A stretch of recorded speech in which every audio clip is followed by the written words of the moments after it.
Hey everybody, just going to take a quick break from the show to tell you a little bit about Shutterfly. If you're like us, you take a lot of pictures because you have a camera right in your hand all the time. How would you not take a lot of pictures? And we're taking all these pictures, more than we've ever taken in the history of the world.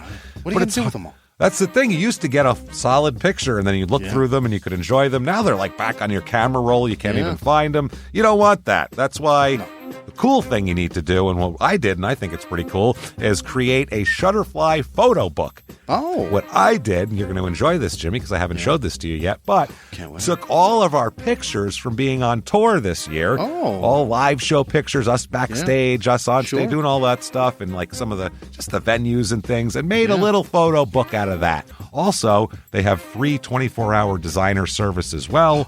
With their 24-hour designer service, a professional designer is going to lay out the book for you for free in just a day. Make something that means something with Shutterfly. Enjoy 40% off orders over $29 with promo code SMALLTOWN. See site for promotional details. And now back to the show.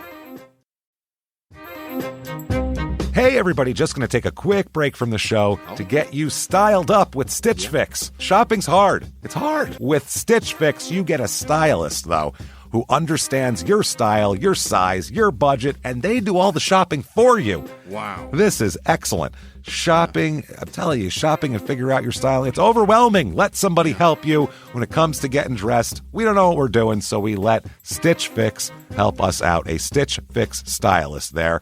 They know what works on us. We get the prices that make us look really good, and it feels good. You get some confidence boost walking around knowing that you're looking decent here. Oh, yeah. Yeah, we just give the stylist our sizes, style, budget preferences. We order boxes when we want, how we want, no subscription or any of that required. And they send called Just For Me pieces as well. Like, maybe you'd like this, and it's awesome. Outfit recommendations, styling tips. You keep what you love, you send back the rest. It's super easy. Yep. You can do it, and we are doing it because it's excellent. Personal styling for everyone. Get started today at stitchfix.com/STM. That's stitchfix.com/STM.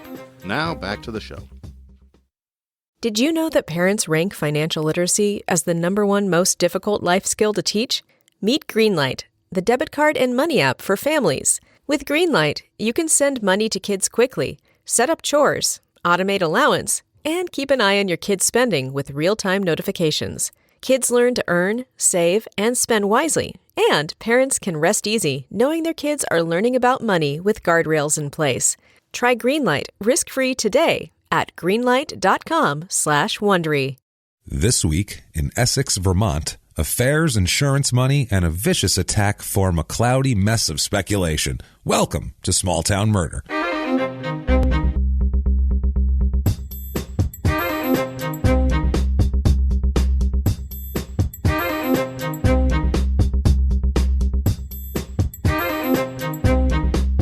Hello, everybody, and welcome back to Small Town Murder. Yay! Oh, yay indeed, Jimmy, yay indeed. My name is James Pietragallo. I'm here with my co-host. I am Jimmy Whisman. The yay is music to my ears this week. It's a crazy episode, and we cannot wait to share it with you. Thank you, folks, so much for joining us. Yes. Thank you so much for your iTunes reviews this week, and whatever that is, Apple Podcast, I like to call it now. They shake the boat on you. Who knows? Thank you for those reviews. And anywhere you review, anywhere you listen, give us 5 stars. It doesn't matter what you say. It's all not for our ego, really. Name changes, but that goddamn algorithm is still there. It's still funky, and it still needs to be fed with reviews, and it helps drive you up the charts. So if you could do that, that would be wonderful. Thank you so much. And if that's not enough for you, if you need to be a superstar, you can be. And there's a long list of these people coming up at the end of the show, you can do that extra easily by going to patreon.com/crimeinsports or going over to PayPal and using our email address, which is crimeinsports@gmail.com. There's an easier way to do that than even going to those places. You can just go to shutupandgivememurder.com slash whatever you want. Oh, yeah. That's it. Just shut up.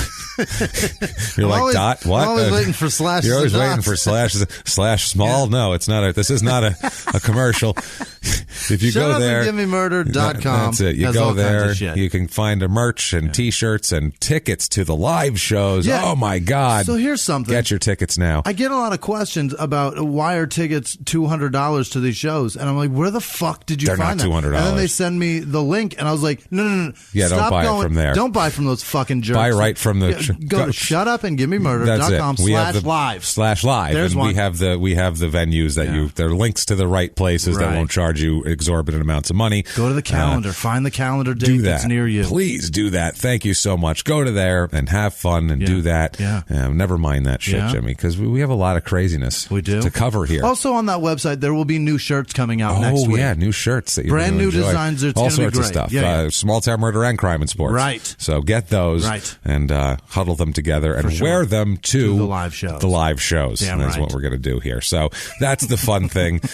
We're going to do that. And quick thing, too, before we do the disclaimer here, we're in Vermont this week, okay? Just a spoiler alert for a minute and a half from now.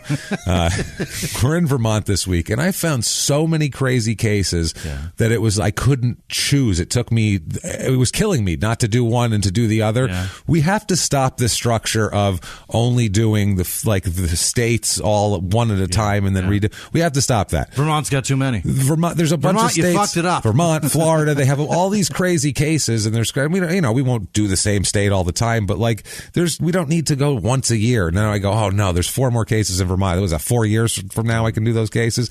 No, we're not going to do that. There's not a lot in Wyoming. There's 12 people. Also, we'll skip Wyoming once in a while. We'll do that. Go right the fuck back to New Mexico in maybe 8 episodes. I want to talk about that guy. I had the other guy there. So never mind all of that shit though. It doesn't matter. What we're going to do here. That's the only time I'll ever say we need to go back to New Mexico. Yeah, I definitely never want to go. Well, it's better than tomorrow. We have to go back to New Mexico tomorrow. No, please. No, please. We have to do the disclaimer at this point. We have to. It's a comedy podcast, everybody. We make jokes. We're comedians. We try our best not to make jokes at the expense of the victims or the victims' families. Right. That's how we play this because we're assholes. But we're not scumbags.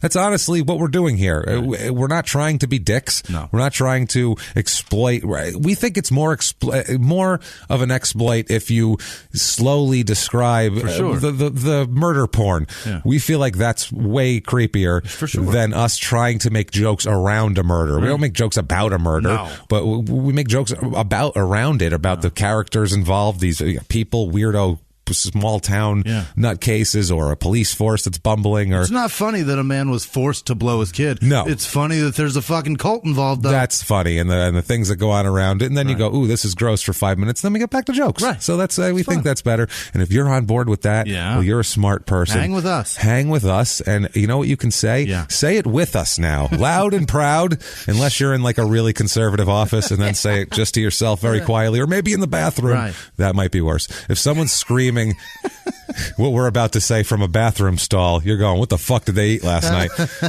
So use your own discretion, but shout it if you can. Yeah. Shut up and give me murder. Let's do this. Yeah. Let's go on a trip, Jimmy. I would love to. We're going on a trip. We're doing it right now. As the great Red Man once said. Yeah. Drop it on the 1. Yeah. Fuck the 2, 3.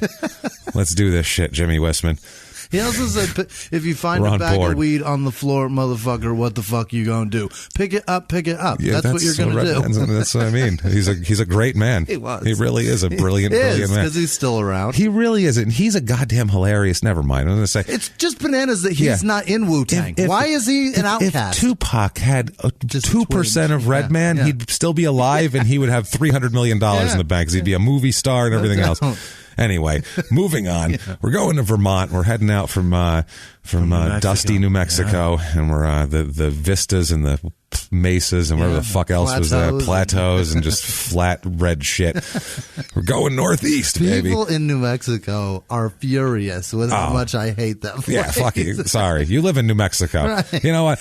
We live in Arizona. It's just as horrible, and if anybody says it's horrible, we go, yeah, it's horrible. Yeah. We're not mad at them for it. We go, yeah, I know you've been here, haven't you? That's what we'd say. We are New Mexico hotter. That's it. And more people. And more people, so we've had, more rocks, less dust. It's a little deeper gene pool. We'll put it that way.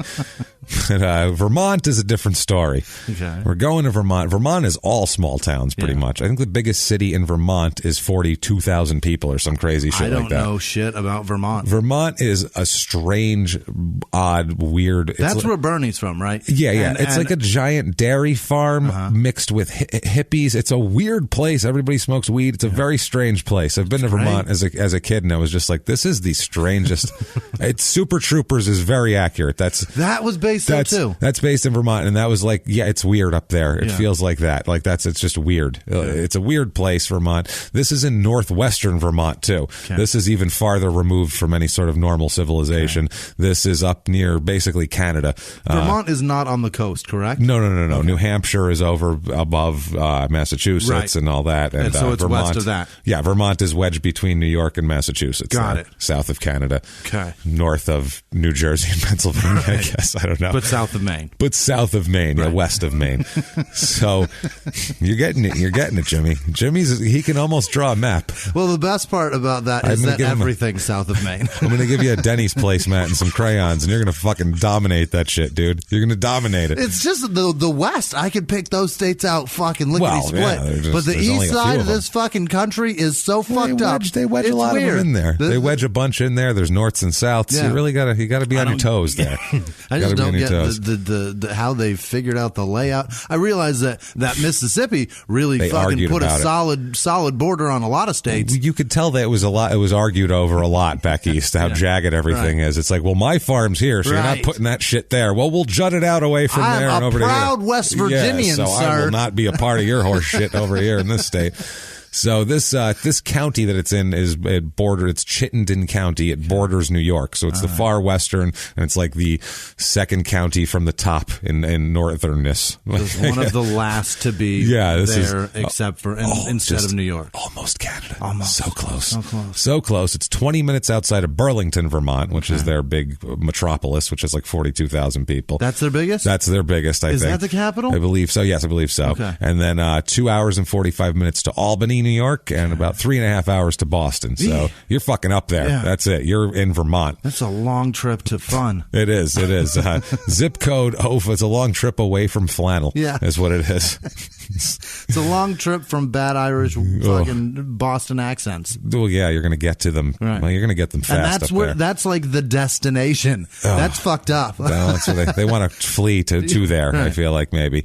Zip code 05451, area code 802. It's a big place, 39 square miles, and not a lot of people in these 39 square miles, as we'll get to. The town motto, come sample our maple flannel. That's very strange. That's not true. Jimmy looked at me like, they have maple flannel? You bought that for about delicious. 3 seconds. You were like, what? You looked at me like maple flannel. That's a taste and a taste and a design together. They don't go together. And maybe a smell. This is weird. You can almost use all your senses to absorb that. I saw you processing. Is that a plus on the flannel if it smells like maple? Like, is that good? Why is that a thing? And you're like, wait a second, that's not right. That's just wrong. Somebody that went hard at IHOP. That's all that is. Real hard to the hoop at fucking IHOP. They filled out that whole place, Matt. They had it down. So, town was incorporated June 7th, 1763. Okay. So we're talking pre-America. Yeah. This is when we were still England light. Right. There. It was named after... You know what it's named after? No. The Earl of Essex. Oh, boy. Yeah, the Earl is so bewigged douchebag. I don't even know what an Earl does. He's a bewigged douchebag. Yeah. He is bewigged. Yeah. That's what he does with himself. Perfect. You sit there and you wear that wig, and you're going to look fantastic. Look very feminine, but do horrible things to women. That's a good point. How does that make you emasculate? I don't know what they were thinking there. Emasculate. Put this powder on your face. Right. Yeah. There you go. Fuck? There you go. Now go. What's the logic behind that? Make yourself look as much like a woman as possible, and we will respect you more. Absolutely. That's fucking crazy. More. Well, but don't go so far that you chop off that penis, because then we'll beat the living shit out of you. Or if you get caught with dudes, also back then that was a problem, even though most of them like dudes anyway. The Earl of Essex is a title in the Peerage of England, which was first created in the 12th century by King Stephen of England. Okay. So this is a hardcore bewigged douchebag. It's been recreated 8 times from its original inception, beginning with the first Earl upon each new creation. So you're the Earl 1, whatever. Possibly the best known of these Earls is Thomas Cromwell, who was chief minister to King Henry VIII. Okay. So, and that guy was a monster. So yeah, interesting shit going on here. There's a current Earl of Essex. They have one now. What? Right this minute. Paul Capel. He is the 11th Earl of Essex. He's a retired school teacher from Lancashire. You could be a teacher and be an Earl. Does he have to wear the wig? Right. The kids would mock him unmercifully. I feel like they really would here. So apparently, though, shortly after the Revolution, American Revolution in this area, Ira Allen was here. He's the brother of Ethan Allen, the furniture man, right, I guess. Sure. Yeah. Is that who it is? It's really Ethan Allen. Yeah, it's Ethan Allen. I wonder if that's is it the furniture guy? Yeah, it's the same fucking guy. Well, how many? Yeah. That's why you got to be in from the ground floor to get a furniture empire like that, Jimmy. You should see Jonathan Pier one. Yeah. He's unmatched back then. Just he was owned all the land. Yeah. Did horrible things to Indians. So many just crooked trees everywhere. That's what is the worse you were to the natives, the better your business flourished in the future. Anything now that's a big thing, they were terrible to the natives. It's just how it was. They sucked the force from them. Awful people. So these terrible Allen brothers, I don't know if they were terrible. I'm sure they couldn't have been nice. They had to be. This guy constructed a dam at a bend of a water fill in the Winooski River between Essex Junction and Williston. Essex is a town, big town, like 39 square miles. Then there's Essex Junction, which is kind of technically part of Essex, but it's like a little neighborhood. But it's sort of on its own. It's sort of not. It's like Hong Kong before China took it back. It's like kind of independent, but a part of it's just around. Weird. It's hanging out there, and they're the same thing, basically. You're both named fucking Essex, and you're in goddamn Vermont. You're the same thing. Everyone looks the same. Fuck off. Annex it and fucking call it good. It's not like one of them are Palestinians, and one of them are Muslim sect, and the other one is Israel. It's not what we're talking about here. You're connected. You're not fighting over oil. Fucker. Jesus fucking Christ! It's literally over services. Do you want the rural areas to have? Do you want to pay for their fire service and shit like that? And it's silly. Anyway, there was a sawmill there that sent logs down the Winooski to Lake Champlain. This is Hubbell's Falls, which was it's kind of where the industry, I guess, kind of started in this town. It was formed. The Essex Junction was formed within the town of Essex in 1892, and it was formed to provide services to the villagers, the rural villagers. It's weird. They formed this little thing. They're like, we'll put all our services in one little area, and then they wanted to be on their own. There's a long story, but they got a fire department, and electricity was brought to Essex Junction in 1893. Great. So before that, no electricity. You're just in the forest.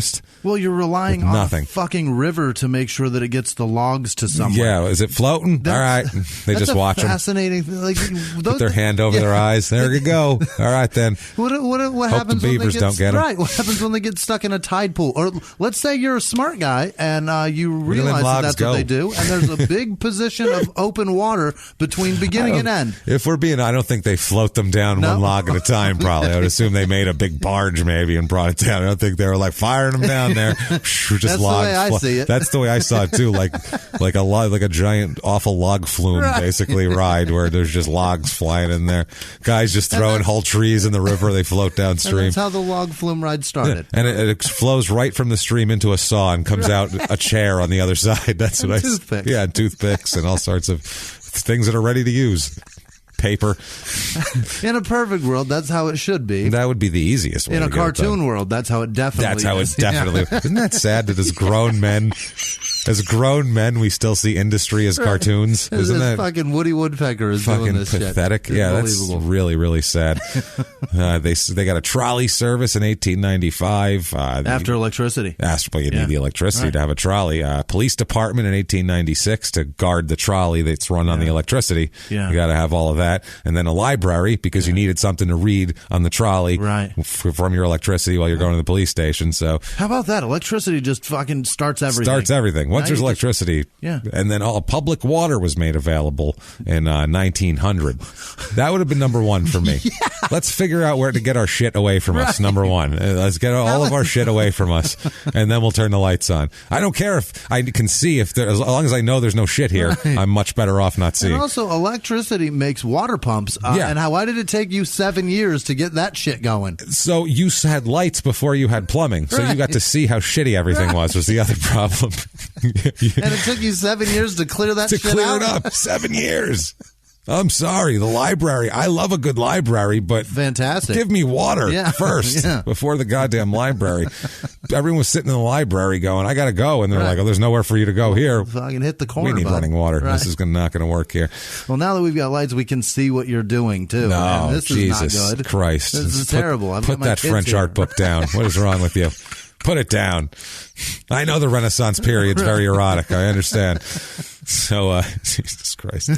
So, they built a large brick school in 1912, which later was Essex High School and is now an elementary school. So it's still there serving as a school from 1912. 1957, IBM arrived, the company IBM, which is a huge deal. I'm from, in New York, like the Hudson Valley area where I'm from, Lower Hudson Valley, like Wappingers, that area, is IBM is like the major employer there. That's like my dad worked for IBM. Half my friends' dads worked for IBM. It was just like a place where people could go get a fucking job. They had giant. Our school was just a crisscross of high tension lines between IBM plants. Really? It was cheap land between like 4 IBM plants, like triangulated between 3 of them with high tension lines. That's interesting. And it was a swamp. So they're like, put a school there. That's a good place for a school. That's where they can learn. Tons of people have cancer that are like, we're like, I know so many people who died when they're 26 of weird cancer. Like, wonder why? I don't know. Gee. Weird. So thanks IBM. Yeah. Upstate New York has Kodak, so it's the same thing. Yeah, it's fucking terrible. I'm sure that's poisoning people too. There's nuclear waste and Indian Point's up there. It's a fucking disaster. What chemicals make like pictures? You know what I mean? That stuff is dangerous as fuck. That can't be good. And people were like dunking their hands in that stuff with big kitchen gloves on. Not even like little ones. Big rubber. Like the things. ones that you hold chemical experiments with when you're doing like those gloves. They're like making pictures with that shit. And I know nothing about that at all. I know nothing. They went back and forth. The town. Apparently there was a merger between the junction and the town here, and then they passed this, and then it changed in 2006 where there's a merger passed.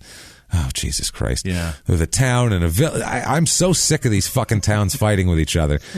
You know what? It's charming when it happens in 1885 and they steal each other's records and they set the other, office on fire from the other.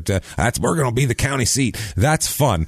This is horseshit. In 2006, you're fucking suing each other. They're still fighting. They're still fighting. See, that's 2006, that's 2007. Why courts are fucked up. Yeah. I'm not even going to talk about it. Fuck these people. I'm not even going to give them the fuck. I have vote counts. They have vote counts posted of 6-1 said this and that. Shut the fuck up. 2006, they should have just told them somebody burn the other one down. Yeah, that's it. It's on. One that has the most wood still standing wins. War. Right. War between towns. Let's get it on. I don't think that's probably good. But you know what? At this point, fuck these people. Do it. Take up arms. Don't take up arms, by the way. This is not a call to arms, I swear to God. People in this town, population up, it's up 27% since 1990, all the way up to 20,946. That's great. That's spread over 39 square miles. It's very rural. I mean, when I do the real estate report, all these houses, they're not like, with a little house next to them in a cul-de-sac. It's like a fucking house and there's nothing around. Plenty of shit around it. I don't know. Densely populated. Woods. Lots of woods. It looks like you definitely have to compete with animals. Like, if you came out of your house and you're going to your car, you're going to look both ways, not for people to rob you, but for like skunks and shit. Yeah. Looks like one of those places. The raccoons from Great Outdoors tip your trash cans over every night. Having a fucking field day. They love hot dogs. So many lips and assholes. Fuck. Lobster tails. They must be from Chicago. They're fucking on top of that shit. That was maybe the greatest sidebar of that movie. That was fantastic. Was just the raccoons recurring constantly throughout the movie. And John Candy's and the constant fight. Puts the rocks on them. That'll do it. Because they go about their lives, and then the raccoons have this whole other fucking thing going on. It's like, who cares what they're doing? Right. We have garbage to eat. Didn't they say something like they put rocks on the trash cans? They think that's going to stop us? Yeah, they think that's going to stop us. Like, they're wise-ass raccoons. See, that's what I miss. Yeah, that's why cinema today sucks. Because that stuff is fucking... We just need to resurrect John Candy from the grave, I feel like. Figure out how to reanimate his fat ass. Fuck getting Ted Williams' head off the tuna can. I don't care about Ted Williams. Leave him alone. John Candy's a national treasure. That's what we need. Yeah, okay. They better not have incinerated that big fuck. I think they probably did. That's a lot. Or he's buried in Canada somewhere, frozen deep in the tundra, and we can't get to him anyway. Fingers crossed, babe, because if Jurassic Park is for real, we can figure that out. We can get him back. Out, you never know. Make a new fat guy. Let's give it a shot. I know. He was the greatest. He was the fucking greatest. Genius. God damn it. Funny as shit. Yeah. Just a nice fucking happy. You can't not like John Candy. Right. If you say you don't like John Candy, I fucking hate you. You're an asshole. You're an asshole. Right. You probably kill people. You're probably a serial killer. Most of the people we've talked about don't like John Candy. Yeah. That's what I'm going to look for now in my research. Did they like John Candy? What's their opinion on the Candy Man? Okay, well, we know what this guy's going to be about. We know who's going to do the killing in this one, don't we? The man at the end of his life was so big, and he was in a movie where he rode a horse, and he made that shit movie actually decent to watch, just because he's fantastic. Anyway. He's the best. He is. Age Cool here. Running's better, too. Well, yeah. He makes everything better. God damn it. Everything's better because of Candy. It's the truth. I felt bad for him in JFK. Never mind. Okay, we can talk about John Candy all night. John Candy episode of Small Town Murder. I wish he was murdered. We'd do a whole series on him. If he's going to die anyway. Town. So that'd be great. So median age here is about 3 years higher than the average. It's about 40 here. It's a little bit older, and all these towns in Vermont are kind of a little bit older.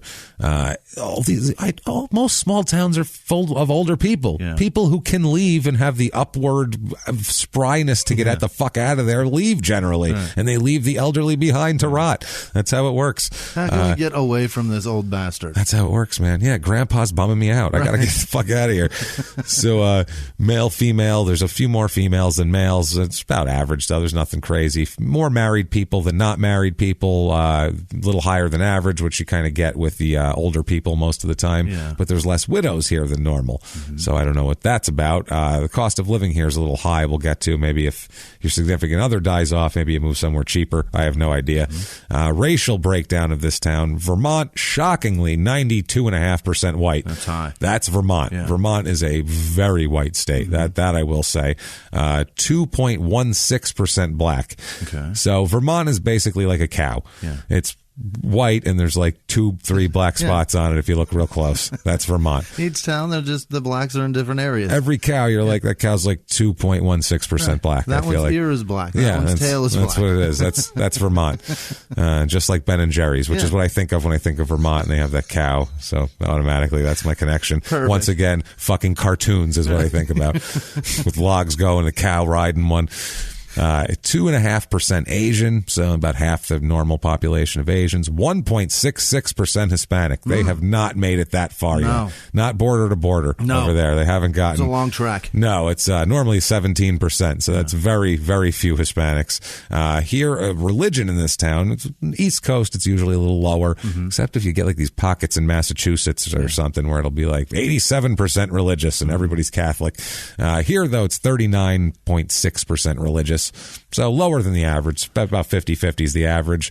Mostly Catholics. Again, Catholics are the Baptists of the North. That's true. As we all know, about almost 26% Catholic. I'm interested in the North having just low populations of Spanish folks or Mexican folks. It's just New York doesn't. Like New York has a lot. It's the urban areas there they kind of go to. In Vermont, there is just not a lot of. It's not very urban there. There's not many Louis and Clarks. No. You go there for work if you come in as an immigrant.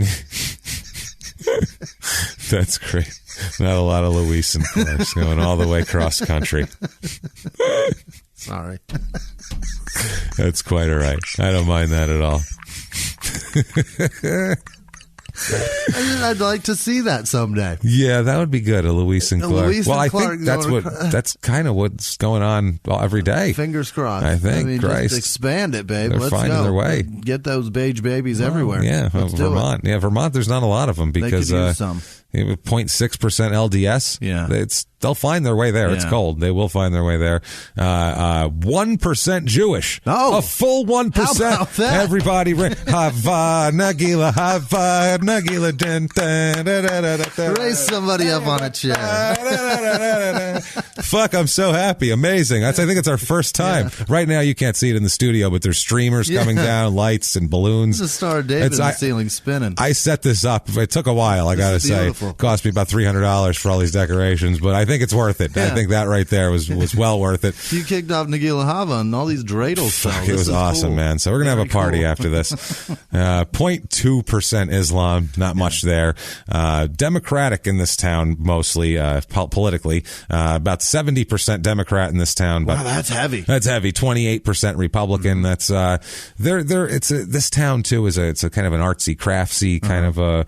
You wouldn't expect that people would be real conservative here. I would say the schools here, they're very proud of their schools here. Yeah. So I looked some shit up, and they spend more per student by like $4,000 here.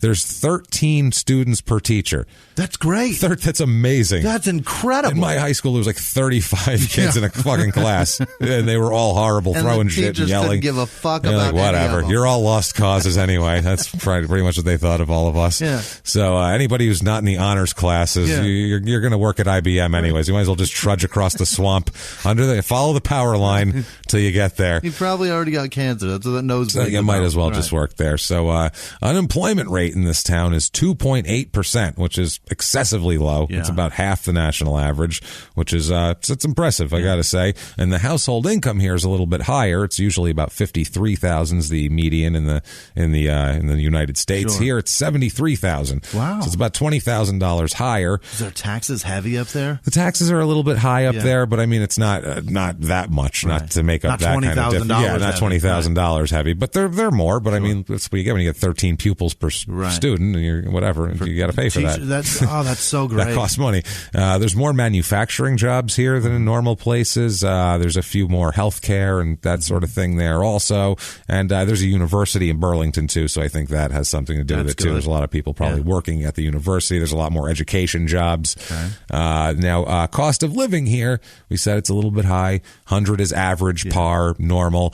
Here it is 124. That's not so bad. Not terrible. In the Northeast. No, and it's all housing. The median home cost here is $272,600. Median is almost $300,000. Yeah, that's a little bit high. Most of the houses are in the about 41% of them are in the $200,000 to $300,000 range, and then a lot from 3 to 4.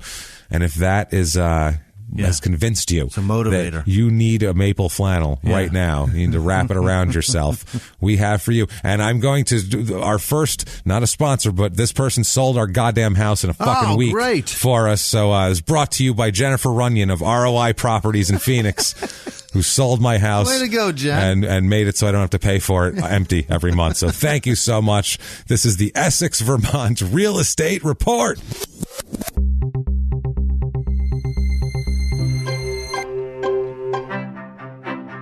We have a 2-bedroom average apartment house, whatever, 2-bedroom to rent is about $1,720 a month. My Christ. It's about $500 more than the national average. So $1,700 it's pricey. A month. It's pricey, yeah. I found a 4-bedroom, 2-bath, 1,612 square foot house. It looks like many people were murdered there and stored possibly in the basement or fruit cellar or whatever they have.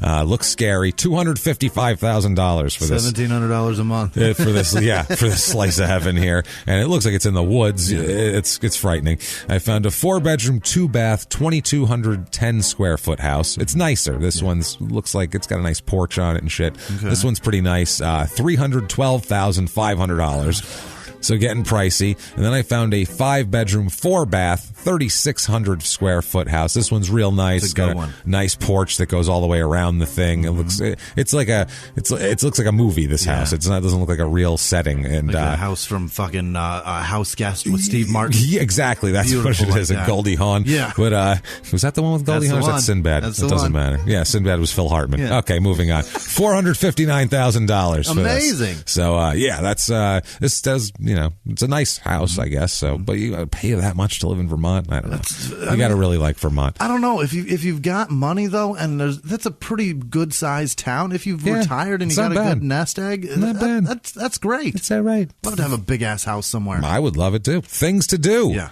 In this house, the Harriet Farnsworth Powell Museum is located there. Doesn't that sound exciting? No. It's a museum. It's housed in a former two-room schoolhouse. It includes a collection of costumes, school items, and local memorabilia. What the fuck does that have to do with anything? That doesn't excite you, Jimmy? No. If that doesn't get your fucking juices flowing and your dick just a raging torrent of blood. If it did, and what I it's have in a for you. schoolhouse, I should be arrested. Yeah, you should be. While you look at school items and local memorabilia. Ooh, just look at that pulsating. fucking maple spout. That's something right there. Well, if that doesn't get you, this will. The Vermont Quilt Festival. Holy shit, get quilting. It's New England's oldest and largest quilt festival. I do like a quilt. Both. Celebrating 43 years in 2019 they will be. Hold on. 43 years of quilting. The festival is, okay, all right. I was like, wait a minute. They've been quilting for 43. What are they doing? The prices here, a one-day pass, $12. That's a deal. $12, 2 days for 22, 3 days for 32, 3 days of quilts. Who wants to do that? That's a lot of quilts, man. You got to really be into fucking quilts. I don't even want to do Disneyland for 3 days. They have the Best Quilt Outside the USA award. What is that? Best Miniature. A miniature quilt? The fuck is the point of that? That's called a fucking napkin. And finally, the Governor's Award for the Best Vermont quilt, which is fantastic. What does a fucking Vermont quilt look like? Maybe it's got to be in the shape of Vermont. I don't know. I have no idea. I'll bet it's got to smell like maple syrup and be made out of flannel. I don't know what the fuck it is. It does feel the burn on it. Feel the burn. That is BERN for people outside the United States, and you have no idea what the fuck we're talking about. Moving on. Call back to a few years ago when a dick had one. It's interesting. So, crime rate in this town. Property crime is about 15% lower than the average. And violent crime, the Mount Rushmore of crime, the murder, rape, robbery, assault, is about a third less than average. This is a safe town. Every week I start looking at that mountain going, which are you? Which are you, sons of bitches? This is about a third. This is a safe town. It's known as a safe town. They have Country Living magazine ranks it as one of their safest towns. 43 years of quilting, James. Of course, that's what I mean. It's a quilting town. They don't have a festival. It's like you go in the streets with your dirt bikes and drink beer. That's not their festival. They have 54-year-old women. That sounds amazing. Quietly quilting. I want that dirt bike and beer festival. I made some hot chocolate if you'd like some. Thank you very much. Yeah. That's very really polite. Nice. Yeah. That's a really nice pattern you have there. Thank you. Isn't that floral? They go back and forth with each other. Is that the state of? Yes, it is the state of Vermont. Thank you. Every patch is the state of. They make a square. I made them into a square. Or you can do a pancake because they like maple syrup. Yeah. You have to have the pat of butter. It has to look like it. Yeah, it has to really look like it. Well, is that a circle quilt? It's a pancake. It's a pancake. You know how it goes. It smells like maple syrup. I thought it should be a pancake. Everything fucking smells like maple syrup. That's why I don't think they can help it. The whole thing is made of maple flannel. The whole damn thing. They've been trying to figure out where that smell is coming from. That should be their state motto. Vermont, wondering what that smell is for the last 300 years. Is that maple? It smells like maple. I don't know. Could be. Let's talk about some people who did not have such a nice time here. Okay. Or one person that didn't have not such a nice time here. Let's talk about a couple. Nice married couple. Mm-hmm. Let's talk about Rebecca and Michael Dunray. How do you say this? Durenleau. Okay. Durenleau? Durenleau. Yeah. Durenleau. Durenleau? Oh, let's call it Durenleau. It's Durenleau. That's French. Okay. That's some French shit. Durenleau. Right? Yeah, fucking beats me. You're asking me what the origin of this fucking name. Right? Huh? I don't know. I have no goddamn. It's got to be Durenleau. It's Durenleau. We're going to call it Durenleau. Okay. Well, they're a married couple anyway. They're not brother and sister. Okay. This is Rebecca and Michael Durenleau. They're a married couple. We're going to go back. We're going to catch them in the early 80s. Okay. So we'll go back in time and we're spinning phone booth going and all that shit. Fucking and lightning bolts. Bill and Ted and everything. Yeah. You know how that goes. Clocks are spinning. There's George Carlin. Holy crap. I missed it, sir. Damn it. Shit, I should have saw him in Vegas that time when I was there. Tickets were $60. It was too expensive. Sorry, damn it, George. James. Fuck. I messed up, man. You really did. But they're married. They're married in the early 1970s. They have 2 children. Their kids are Jason, who is born in 1972. Yeah. And then they have a daughter named Jennifer, born in 1975. Okay. They live in Swanton, which is nearby about 30 miles away from Essex. They lived there for 18 years. They are a boring Vermont. They are NPR. Yeah. In real life is what they are. Like, just thrown into a house. I feel like this is Jennifer and Jason. Jennifer and Jason are the kids. Rebecca and Michael, 18 years in a small town in Vermont. Kids, both J's. They eat so much Ben and Jerry's ice cream. It's ridiculous. He's a little guy, by the way. Really? He's a little tiny dude. He's like 5'4". He's 135 pounds. Yeah. He's a real small guy, which will come into play later on. When you think Jimmy's like, I like that about him. I like that. Good. Stick with it, buddy. You can make it. It's a tough life. Work on your jumping, man. You're going to get up to that. You're going to reach the top shelf. You can get there. You're going to ask your wife for a lot of help out of the freezer. That's what you're going to be doing. Things have to happen. If you like pizza pockets. Yeah, I found out, by the way, last night. I discovered that I am officially too old. You're out. So this is my first You're too out old. the game. I'm too old to eat 30 pizza rolls at 3 o'clock in the morning and then go directly to bed. That is not okay for me anymore. I'll wake up feeling like shit if I do that now. I used to be able to do that. That's the worst. No, you should never be too old to eat 30 pizza pockets. No, I'm going to push it back to 2:30 and try. I will figure out what my threshold is. Don't get me wrong. Where's the time limit that I can have 30? And when can I push it up to 40? You never know. When I'm going to have that whole fucking small bag. I'll do it, goddamn. Do you do the oven or do you do the microwave? Oven's the only way. Really? I'll wait the 13 minutes. I'm not fucking around with this microwave shit. Because 2 minutes is all I got. No. I overcook them in the oven. They're all crispy on the outside. Around the edges. Oh, Jesus. They're so rad. Yeah, oh my God. You don't need to dip them in anything. They're such a perfect meal. They're a perfect food. They're amazing. Unbelievable. So I believe these people, the Duranlows, probably loved pizza rolls as well. A nice American family liking pizza rolls, living in Vermont. As long as the wife's home and he's not home alone because he can't reach them. No, that's true. Yeah, they're all the way in the freezer. He's like, damn it, we need one of those freezers that's down below. Why do we always get the high-pitched voices? God I don't know why that is. It sucks. I don't know why that is. I blame the Wizard of Oz. Yeah, Sorry, that's what I blame. But he pops and out. And every movie ever, when anybody shrinks, the voice has to be high. He's like, kids, Jennifer, get over here. Will you get those pizza rolls out of there for me? My 8-year-old daughter, please. Jennifer, Jason, stand on each other's shoulders and get that shit for them. Both of you stand on my shoulders and we can all reach. Oh, wait, get a trench coat. Hold on. I want to go to the bar. Get a trench coat. Let's go, kids. I'm going to Little Rascals my way into getting a beer today.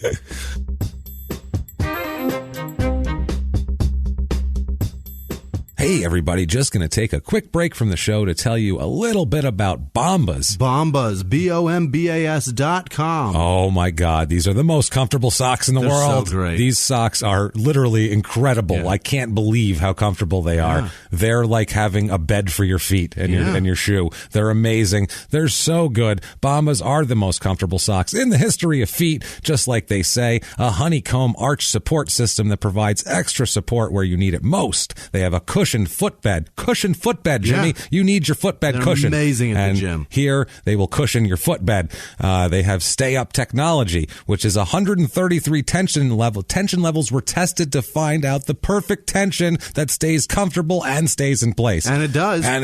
And they did a really, really good job here. It's absolutely amazing. Super soft cotton that keeps you warm in the winter, but also cool in the summer.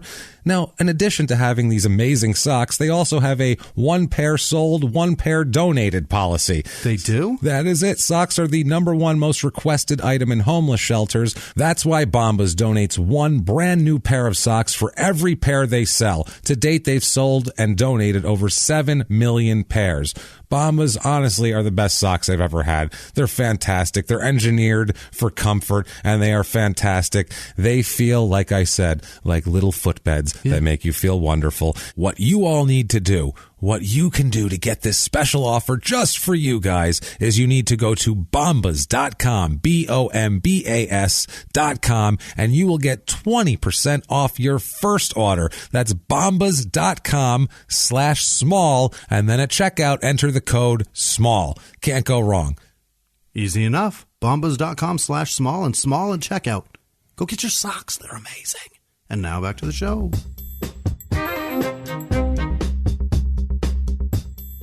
Now they're a normal couple. They never get in any trouble. They're not like they don't have a meth lab in the back. They don't, they're not doing anything crazy. Right. They don't owe Colombian drug lords a bunch of money. Right. There's no seedy underside to this. But at night, then they're doing this, and they have, they're actually coyotes running the 2% of Hispanics in the town through their yard illegally up to Canada to sell to wealthy people to work in their homes. That's not what they're doing. There's not importing Asian women in you can't do crates like The Wire season 2. None of that shit. When you're too tall or too short, you can't do criminal activity because you stand out either way. It's true. I can't be a criminal. No, I'm too tall to be a criminal. I'm on the verge. You could blend right in. You could blend right in. I feel like you're still average height. You're still okay. You're in the range of 2 more inches and you're fucked. You're going to get grab caught a little bit of attention because I talk like an asshole. Yeah, me. They're tall Italian guy. Right. There's not a lot of them. Let's have a talk. 6'4" Guinea. There's one of them around here. You're going to find him. Yeah, you'll find him. Don't worry. Bend over, sir. Cough. So, what are we, Ben Cousins here? I don't know. That's a crime and sports reference. Now, Rebecca, the wife, she had a little brush with the law, but nothing much. She had a DWI, which is DUI in most places. DWI in 1979. Mm-hmm. So, this, I don't know. That's what she was driving around drunk in the late 70s. Yeah. That was, I feel like you had to be real shit-faced in the late 70s. You had to almost crash. Yeah, before you had to be sleeping on the side of the road with your hazards going and your doors open before they would be hey, otherwise they'd just shake you and be can you make it home? Can you get home? Follow me. Let's go. I'll follow you. Get home. You got to be in a ditch with your pants around your ankles and you passed out taking a piss or something. Yeah, before they come over. It's got to be a fucking hazard to society. It Otherwise, really it's just whatever. So they carry on this relationship, obviously. They've lived there, like I said, and for 18 years, 2 children, picturesque couple from the outside, you would imagine, until the early 80s. Mid-1984, Rebecca begins to have an affair. She has an affair with a man named Harmon Olmsted. Yeah. Starting in 1984. Not a handsome man. Harmon Olmsted. He better be a handsome man. He sounds like he wears overalls to court. Yeah. Doesn't he? He sounds like... The name alone is you can say it with your lips together. Yeah. Harmon Olmsted. Yeah, you don't even have to really enunciate anything. He chews straw while he wears overalls in court, and his hair is incapable of growing beyond a flat top. Right. It's just formed to a flat top. You can say that name through your teeth, and it sounds exactly the same. He sounds Amish, for fuck's sake.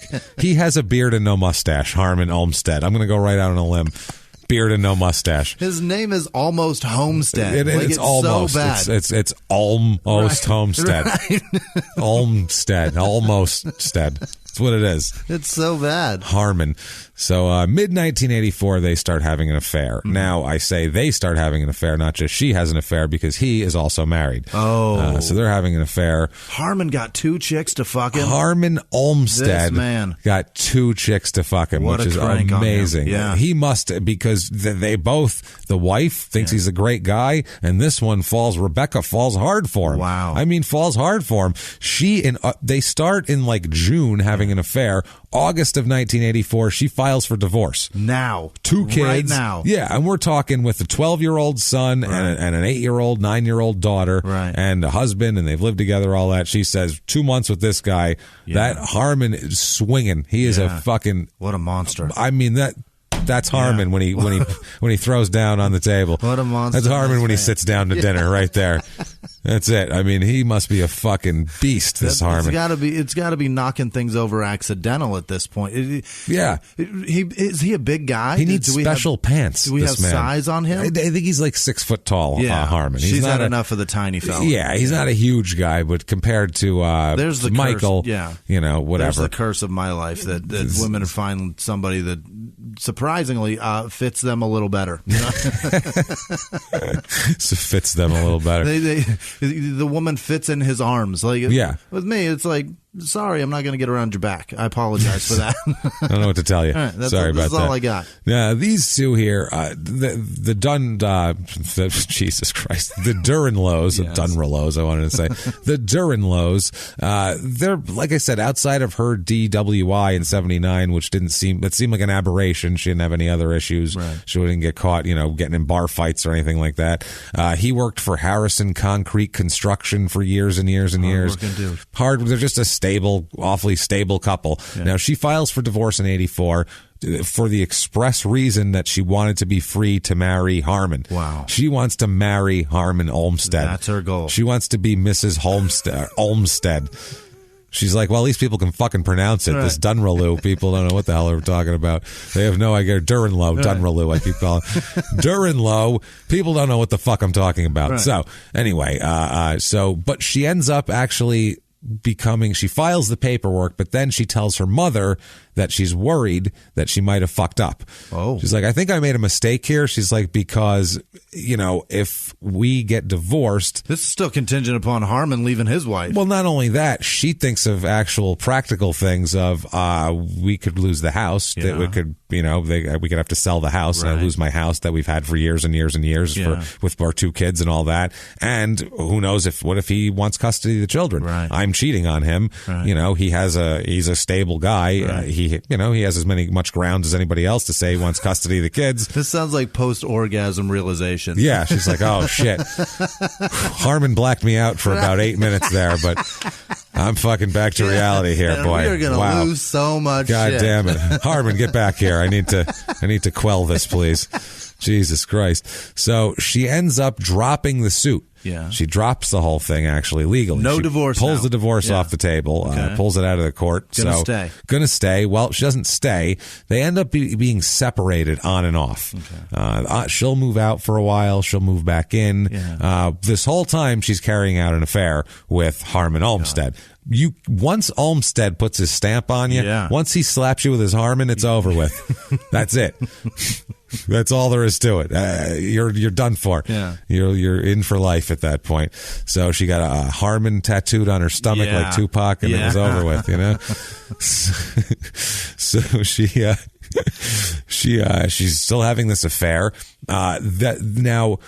Michael Duranlow, the husband here, is aware of this affair at some point, or at least aware of this Olmsted kind of hooking up or pushing up on his wife. God, what a terrible feeling. So it's an awful feeling for this guy. And like I said, it's not a new relationship. They've been together for 18 fucking years with these kids and all this type of shit. So it gets to the point where they have some confrontations. Michael and Harmon have some confrontations, and it was really bad. One of the times, I was in a parking lot, and Michael actually started the confrontation, and Harmon knocked him out cold with his cock. It was amazing. I'm sorry, that didn't actually happen. I'm sorry, Jimmy. He was hanging out my every word too. He's like, really? Yeah, he was down there anyway, and he just swung his waist around and knocked him silly. What happened is that Michael said, Harmon, I got to talk to you, and he turned around really fast, and that's all. That was the What's end that? of it. He was impaled, just embedded in a wall somewhere. So she's having this affair. They apparently had exchanged, Michael and Harmon had apparently exchanged threats and engaged in a couple of physical encounters in public places and, and places where people saw it. They had they didn't fight each other, but they were like, they'd start tussling and people would pull them apart. Two guys that don't know how to fight and don't want to fight or decide they need to fight for some reason, and people pull them up. I'm going to grab him like that. And I could see. I just see the fucking midgets from Interface. Like, hey, come here, let's go. Come on, guy. Interface guy's choking. Listen to me, guy. Yeah, with the seatbelt. Yeah, from the back. Or our Pennsylvania case, Sunbury. Yeah, from the back seat. That guy. Poor Michael running into a bar and jumping up to hit him in the knee. And No, I mean, I can understand Michael's plight here, too. He's like, how could my wife fuck a guy named Harmon? I'm mad. That's bullshit. I'm so angry. So poor Michael. I'm sorry, Michael. It's not your fault. Your wife is having an affair on you. This is terrible. By all accounts, he did nothing. He didn't beat her. He didn't wasn't gone for months at a time. Or he was a decent person and a nice man and a good father. And at this time was just having a rocky time in his marriage. And it's not his fault that he's tiny. But that's fucking hilarious. I'm sorry. It is. Sorry. It really is. So just to let you know. And I share his plight. It's fun. It's funny. Jimmy's short. We can talk talk about him. So that's fine. And we got short, bald, Italian. We got all sorts of shit covered here. Don't worry about it. So one point here, though, late 1984. So this is affair started like May, June-ish. Yeah. The divorce papers are filed in August, pulled back in there. Now we're in like November 1984. Rebecca tells a friend of hers that she's just having a conversation, like, just a woman-to-woman talk. I figure, now this again, I picture this is a cartoon thing. Just big hair dryers over their heads, and they're talking magazines, the whole deal. But I think it's actually happened on the phone. So they're on the phone, and she tells her friend that she wouldn't have so many problems if only her husband were dead. Oh my Which, God. I mean, clearly. I mean, good God. That's a terrible realization to have. That's an awful realization, and that's a weird thing to get to. That not to how do I leave? Right. Because I said she's not under any.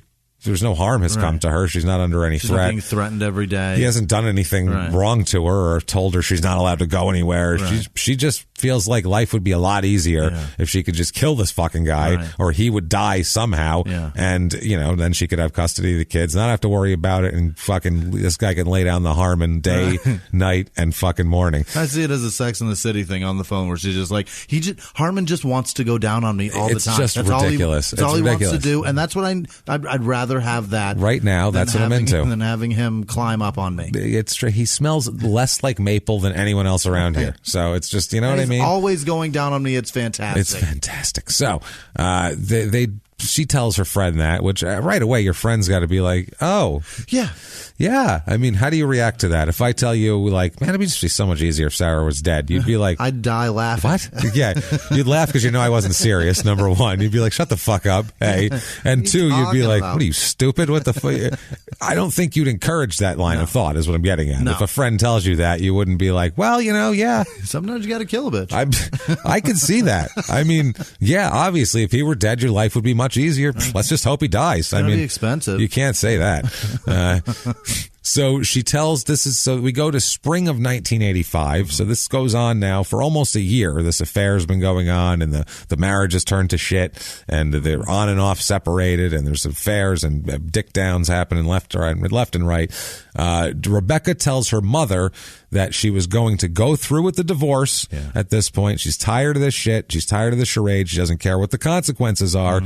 She's going to go through with this divorce and marry Harmon. Okay. This is the express reason for the divorce. Is I need to get divorced before I go marry Harmon. Mom needs to say, but Harmon's still married. What are you talking about? Yeah, that's you've got to put some things into perspective and realize Harmon, that your goal, no matter what you do, still relies on somebody else's fucking actions. This is a twisted mess, is what this is. This is a fucked up, I would say triangle, but it's a square, I guess, because really is. His wife has no idea what's going on. She is in the dark. That's the other thing. She has no goddamn idea he's having an affair. She doesn't know that he's tussling with a jockey in a fucking parking lot somewhere. She has no idea about this. She knows about his cock. That she knows about. She's been around him. But other than that, she's really clueless to his goings on. It's another John Candy movie. It's another John Candy movie. I think we just wrote one right here. Damn it, bring him back from the dead. Yeah. So now, one point here, she gets frustrated with Harmon, and it's of some dispute what she's frustrated about. Now, there's multiple things that this could mean, and this is where we get a gray area and where everything kind of turns to a muddy tapioca of a fucking legal mess.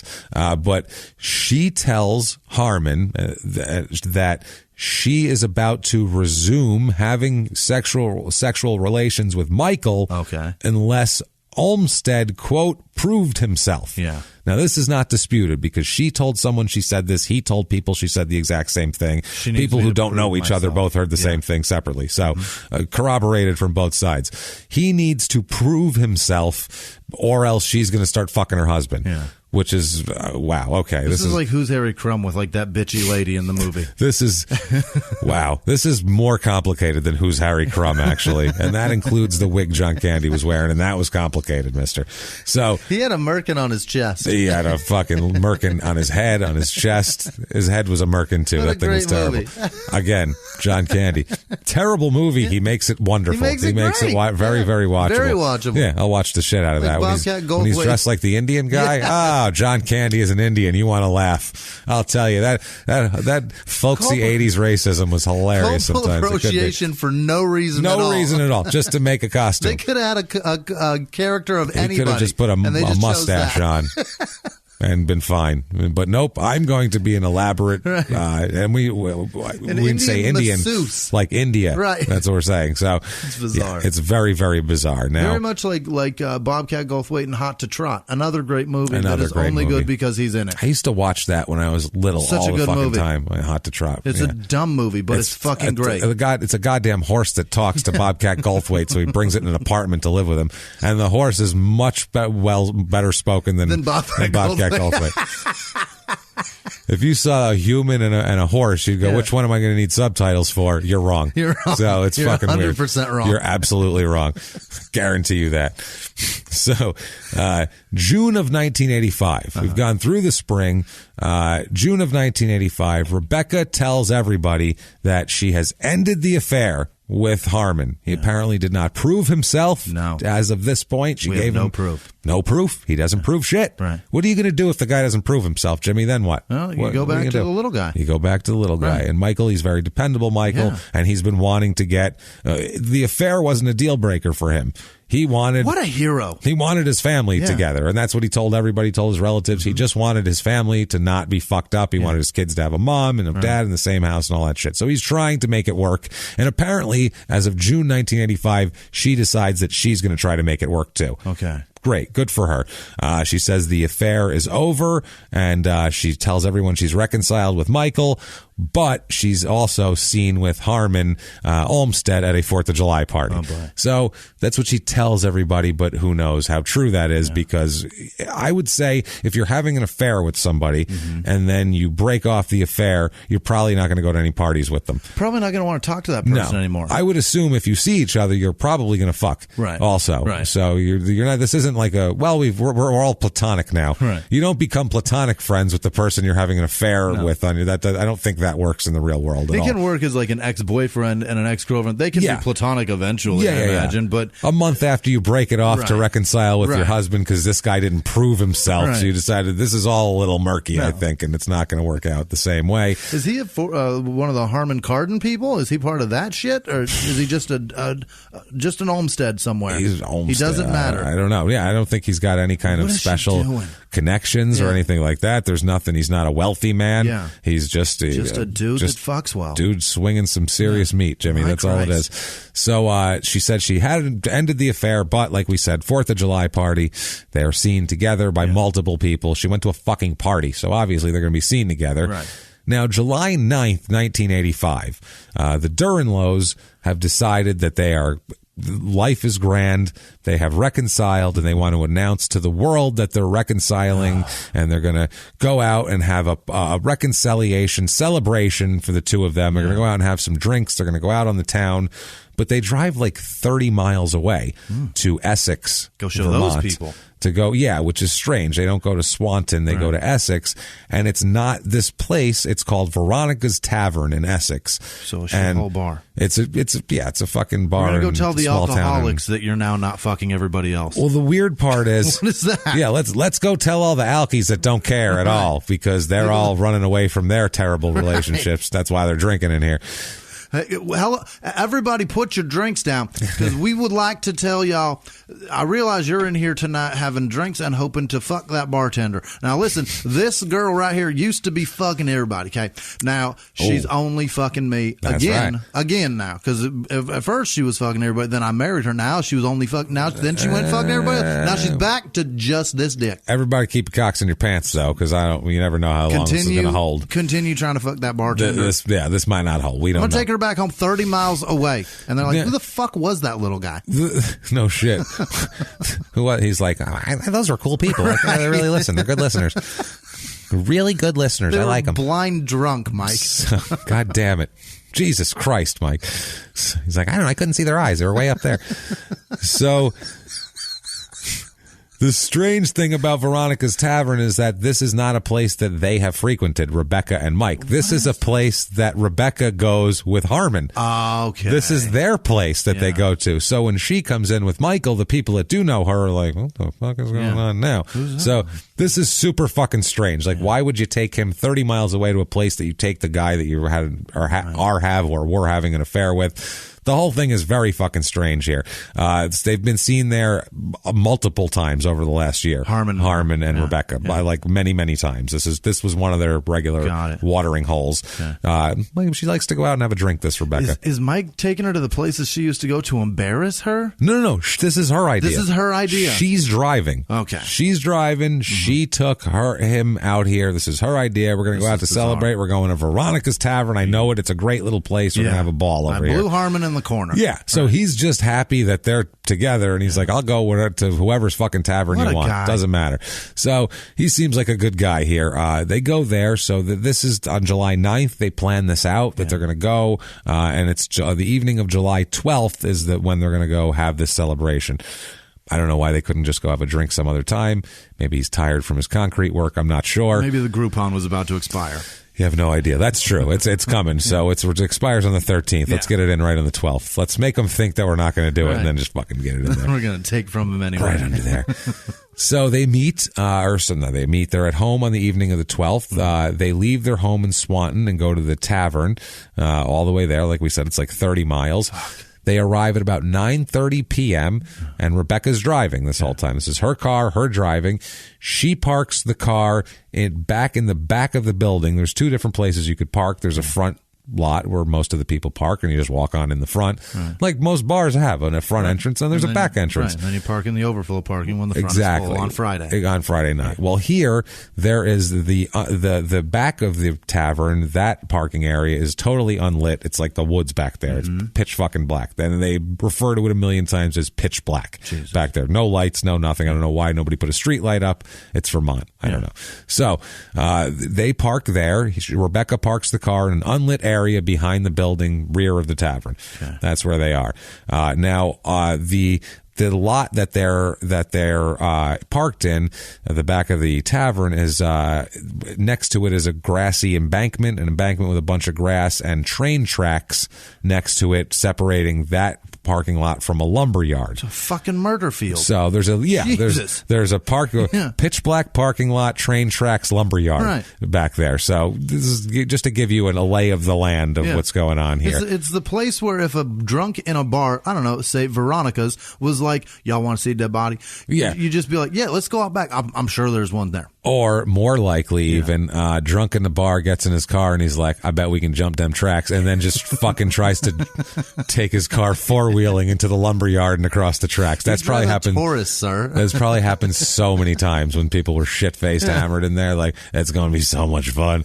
And then they get 12 feet and they're fucking bottomed out on a like shit. That doesn't work in a Taurus. See a dead body. Frank tried to jump his Lincoln Continental last week. We're gonna have to. We had to winch it out. It was a bastard. Let me tell you something. So let's not do that.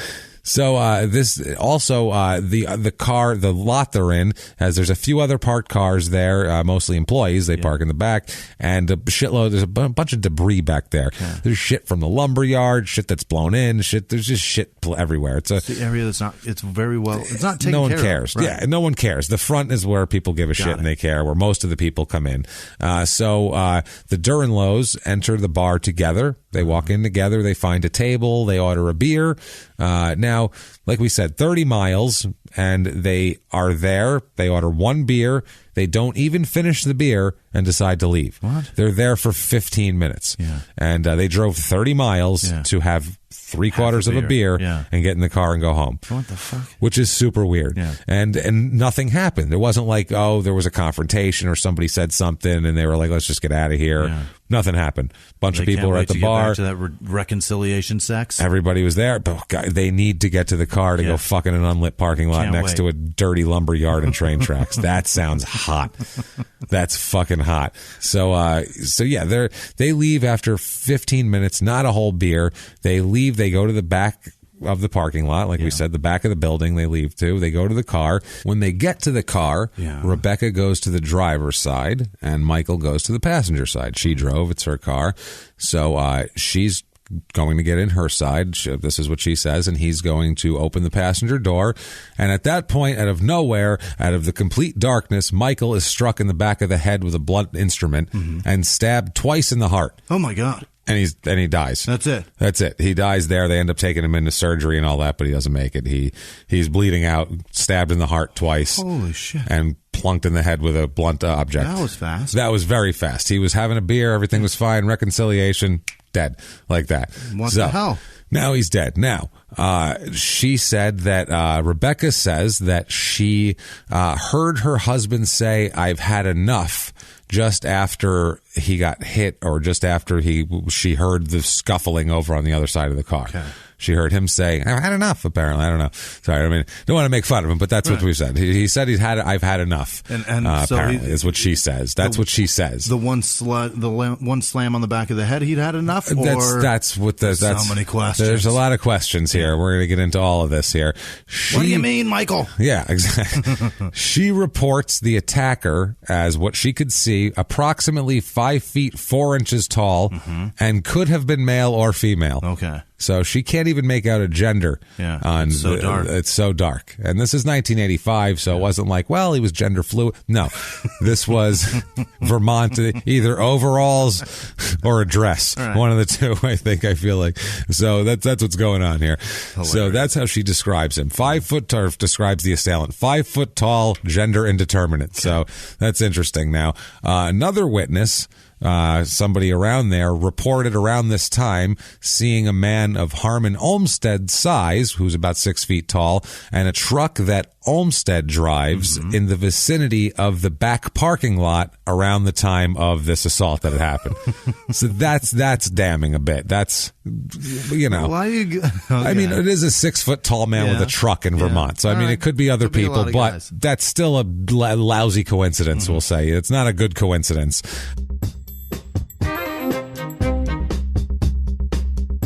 Hey, everybody, just going to take a quick break from the show to tell you about one of our favorite sponsors, MedMen. MedMen.com. MedMen is the premier cannabis company in the U.S. with recreational and medical retail locations throughout Southern California.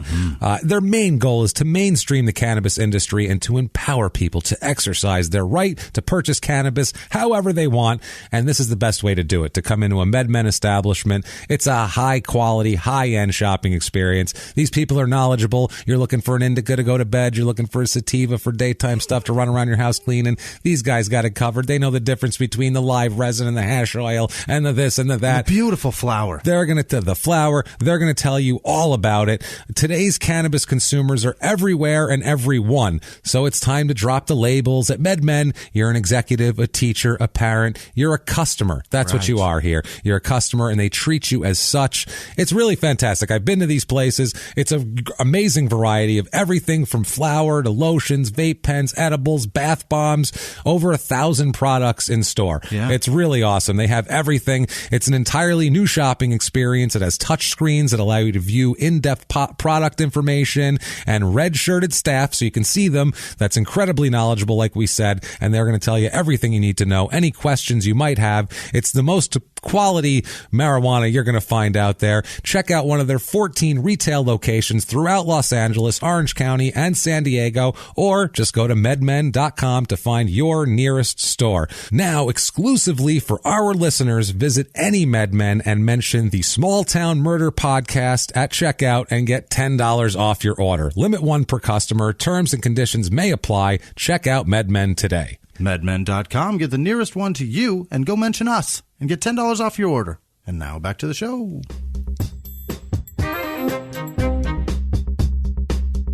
So at this point, Rebecca, after this has happened, her husband has hit the ground. Yeah. Rebecca, now nobody touched her. Nobody asked for money from him. Right. There was no, hey, give me everything you got. There's no rape. No nothing. Just somebody had it in for this guy, wanted to kill him, get the fuck out of there. No interest in her at all. She runs back into the bar and she shouts that her husband's been hit. Yeah. That's all she shouts is, my husband's been hit. Okay. but didn't say where or what happened. So everybody in the bar exits the front door and goes out to the distance and goes through the parking lot out in the street thinking that he'd been hit by a car because my husband's been hit in the streets right there. And I'm sure a drunk has wandered out and got fucking taken out by a car once in a while on a dark road in the middle of Vermont. Another one of these. Yeah, Jesus Christ. All right, fine. We'll put him with the cow we got this morning off the fucking road.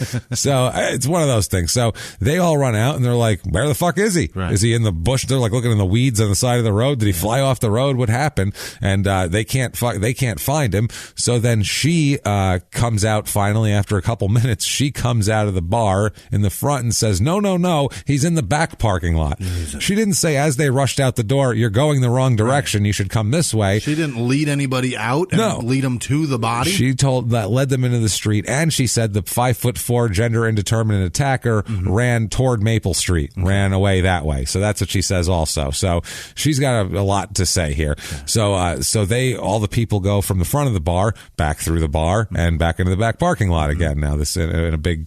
This is getting to be a comically ridiculous scene of a bunch of drunks searching the weeds and then running back in going, where's the attacked guy or where's the hit guy? Because they don't even know what happened. They don't even have a description of what injury he has. No. He's just been hit. He's been hit. So while this is happening, while they're all searching, the bartender is calling 911 or whatever the Vermont 1985 equivalent of 911 is, just 9 probably. Just dialing some shit and so and a car that's painted like a cow comes along with spots on it and shit, and they pull up to the fucking thing with one red dome on the top that he had to magnetize. Yeah, he had to magnetize it, and there's its own little maple spout coming out of the dashboard. Because they got to have that. Put a little in your coffee in the morning. So you got to have that maple scent coming from your pores. Maple and brandy in your coffee. That's how you attract the women up there. You should have Harmon, like I said. That's how you get through a day. It's the only way to get through a day, Jimmy. So as a rescue team arrives, and also the people there were, obviously trying to do CPR on him or whatever they could until the ambulance gets there. Ambulance gets there. They're trying to revive him. Everybody's attempts to revive him, all of the fighting for this guy's life. During all of this, Rebecca stands far away from him. Wow. She is like 30 feet away, just arms crossed, watching the whole scenario take place. What makes me woozy? Yeah, which is, I gotta say, a little weird. I mean, I get that people have different reactions to different shit, but I just tend to think that you would dive in there and try to help that person, or at least we all grieve different ways. Try to make them comfortable while if they're in pain. I don't know. I would if it was husband. That's what I'm saying. If it was my wife, I'd be like, "Oh shit," and try to help her, and at least comfort least or something. I wouldn't be like, "I'll let those strangers take care of it. I'm going to stay over here. I'm going to at least be standing there trying to see what happens." This is right around. Hey, don't grab her tit, shit like that. This is right around when AIDS got big, though, and she's like, "I don't know what he's got." Yeah, I don't know what he's got. Shit. I'm the one fucking other people. Damn, never mind. Shit. I may have gave him something. I don't want to catch it. Damn it. Fuck. So, 2 people named Charles Blasdell and Douglas Belenko, who work at IBM. Obviously, IBM employees, as most of the people were at that point. They are the B in IBM. They are the B, yes. They testified for both of them. They testified later on. They say that they tell the police that they came to Michael's aid and that Rebecca had told them that she'd been hit, and they just backed up the story of running out in the front and running out in the back. And they found Michael in a position that the medical examiner would say was consistent with their findings. So we'll find out what those findings are in a little bit. But now state police at this point say that investigators found no evidence indicating anybody in particular of this crime. There's no anything with fingerprints. There's nothing that they can match to anybody. They have no suspect. They have no physical leads, no evidence of physical leads. Obviously, they have suspicions. Oh, yeah. But they have nothing. Don't have any that's concrete in evidence that would hold up in court that this person did it. Exactly. Nothing like that. Now, an Essex Lieutenant, Robin J. Howell, said that Rebecca, quote, became obviously more agitated and became unresponsive to my questions at the scene. Really? So he's trying to gather information, and at this point, it's a, whoever attacked him could still be close by, and it's a hey, what happened? What's going on? What'd you see? And she starts fucking being like, oh, fuck you. I don't want to talk about it. I'm not talking about you about this. Like, I'm fine. Yeah, she starts getting her arms crossed again. I just see her as a very arms crossed type of person. Like, well, I'm not going to go revive him. I'm not going to tell you what happened to my dead husband. She seems like a pain in the ass. Became obviously more agitated. Now, obviously, too, he could have been asking her pointed questions, too. Yeah. Do you know who did this? Are you fucking somebody that might have done? Is there a huge dicked man riding around this fucking town with a beef against this fucking guy or what? Like, you don't know what he's asking her. Right. But apparently she became agitated, unresponsive, and not helpful to the police at this point. They make her, she don't make her, but she agrees to take a polygraph test the day after the killing. Yeah. They don't do the Xerox machine on her. They give her more credit than that. Would you like to take a lie detector? Phillips, go get the Xerox machine. Come on, let's take her to the copy room. That's what they did, too. They didn't even bring one in the interrogation room. They took him to the copy room. You'd think in that story, just the fact that there's just reams of paper around in the fucking copy room would make you think this isn't a lie detector room. This is the copy room. There are still butt cheeks on that, sir. What are you doing? What are you doing? The guy had his ass on that 10 minutes ago. So she agrees to take a polygraph test, and she passes it. Really? The day after the killing, okay? But what were the questions? She passes it. The problem is the police learn that through the polygraph, that she had taken sedatives before the polygraph, which is how you pass a polygraph. That's the number one way to pass a polygraph. Is that their first question? Medicate her. No, later on they said, did you take anything? And she said no. And they said, yeah, you did, motherfucker. And she said, okay, yeah, I took sedatives because I'm nervous to do this, obviously, as anybody would be, but that's part of the test, is your baseline nervous is here. The whole reason. And then when I ask you, did you kill your husband, your baseline nervous jumps up to here and it's, spikes. Whereas if you're on sedatives, I could ask you anything and you'd just be like, I don't know, whatever, sure. Did you kill your husband? No. Not me. I don't know, whatever. Your heartbeat is physically incapable of fucking raising. Your body's incapable of producing the things that physical manifestations of not telling the truth. So they learn about that and they say, okay, well, you got to take it again, clean and sober with no sedatives. And she says, fuck that. No, thank you. Really? So she refuses to take a second polygraph. She said, I already passed one. I'm not taking another one. Fuck you people. Okay. Which they're not happy about. At that point, they're starting to get, they were suspicious before. Right. If you're taking a lie detector, they're suspicious. We'll put it that way. You're definitely a suspect. You're something. Right. Yeah. They're thinking about you. We just want to clear you means let's make sure. Right.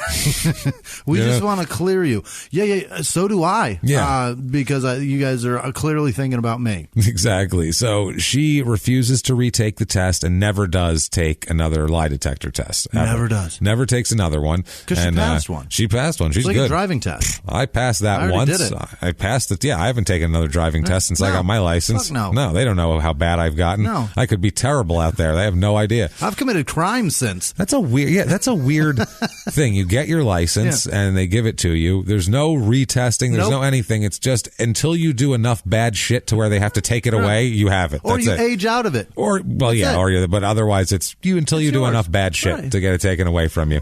Silly. You've gone 85 and a 30, so now you can't have it anymore. Other than that, you can have it forever. I don't get it. I mean, you were caught doing that. That's all it is. Because I've done it. I've gone very, very fast. I think we all have. I mean, we did 110 to Texas. Yeah, we did. But in Texas, 85. that's the right lane. Or is it 95? In Texas, that's the right lane. That really is. If you want to be in the left lane, you have to be going 120 and firing a shotgun out of your passenger window. That's the left lane. That's for fucking closers in Texas. They don't fuck around. You're doing 105 in the slow lane, and then big rigs are passing. They're passing you, firing shotguns out of the passenger window. It's fucking weird. So yeehaw, motherfucker! Yeehaw, bitches! That's their horn. Yeah, that's exactly what it says. That's the pull horn instead of it's yeehaw, bitches.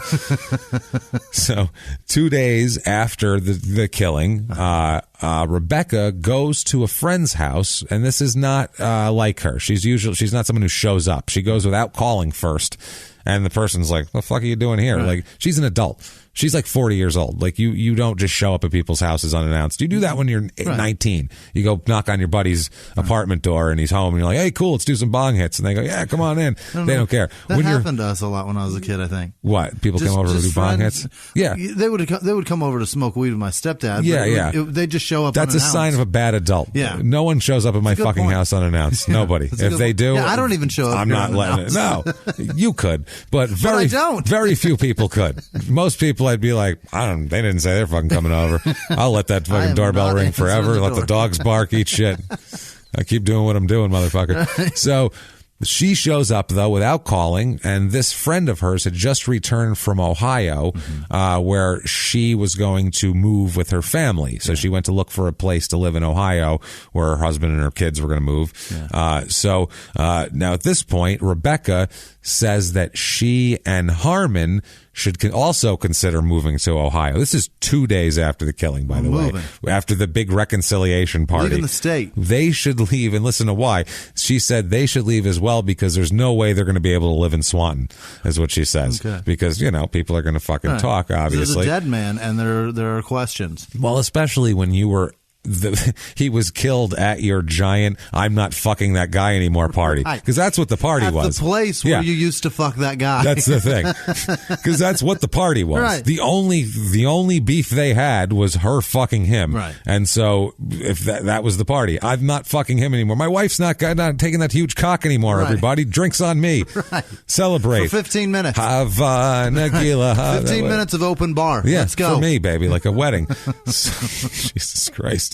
So she says later on, Harmon called the friend's house, this friend that came back from Ohio, that Barbara, that she was visiting, and then she says that she was expecting to find her there. That's what Harmon says. That Harmon called this friend and said, "Where is she? Yeah. God damn it, I want to lay some dick down, and Rebecca is nowhere to be found here." So she says, I called her Barbara a minute ago. Her name's Rebecca. It's not fucking Barbara. Right. So anyway, she's not there. Now the friend speaks with Harmon, but says that basically speaks with him and is over. He tells her on the phone that everything's going to be all right for some reason, and she's like, tells Rebecca that. Tells the friend that on the phone. Yeah, because Rebecca's not there. Right. Yeah, so she tells everything's going to be all right, and she's like, okay, good. Terrific. I don't know. Fuck you want from me? I just got back from Ohio. Everything's fine. I'm moving. Yeah. I'm not involved with you people anymore. You shouldn't move there, by the way. So over the next 3 weeks, Rebecca is at this friend's house a lot. Not normal for her to be over there all the time. Yeah. This is a normal friend she sees once in a while. Yeah. All of a sudden, she's there all the time, and whenever she's there, Harmon is calling her there. So rather than calling her on her phone that, police might be watching. Oh, brilliant. It's 15 calls over a 2 to 3 week period. Or is it dumb? It's a 15 call thing over 2 to 3 weeks. So it's a definite pattern of I'm going over there to get a call from him, especially since she normally doesn't go over there to hang out, especially not unannounced. How weird would that be if I just showed up here unannounced and then there's all a phone call for you? Then your phone rings and they're like, "Is Jimmy there?" Yeah, that's what would happen. Why the fuck would you think that Jimmy would be here? But actually, sure.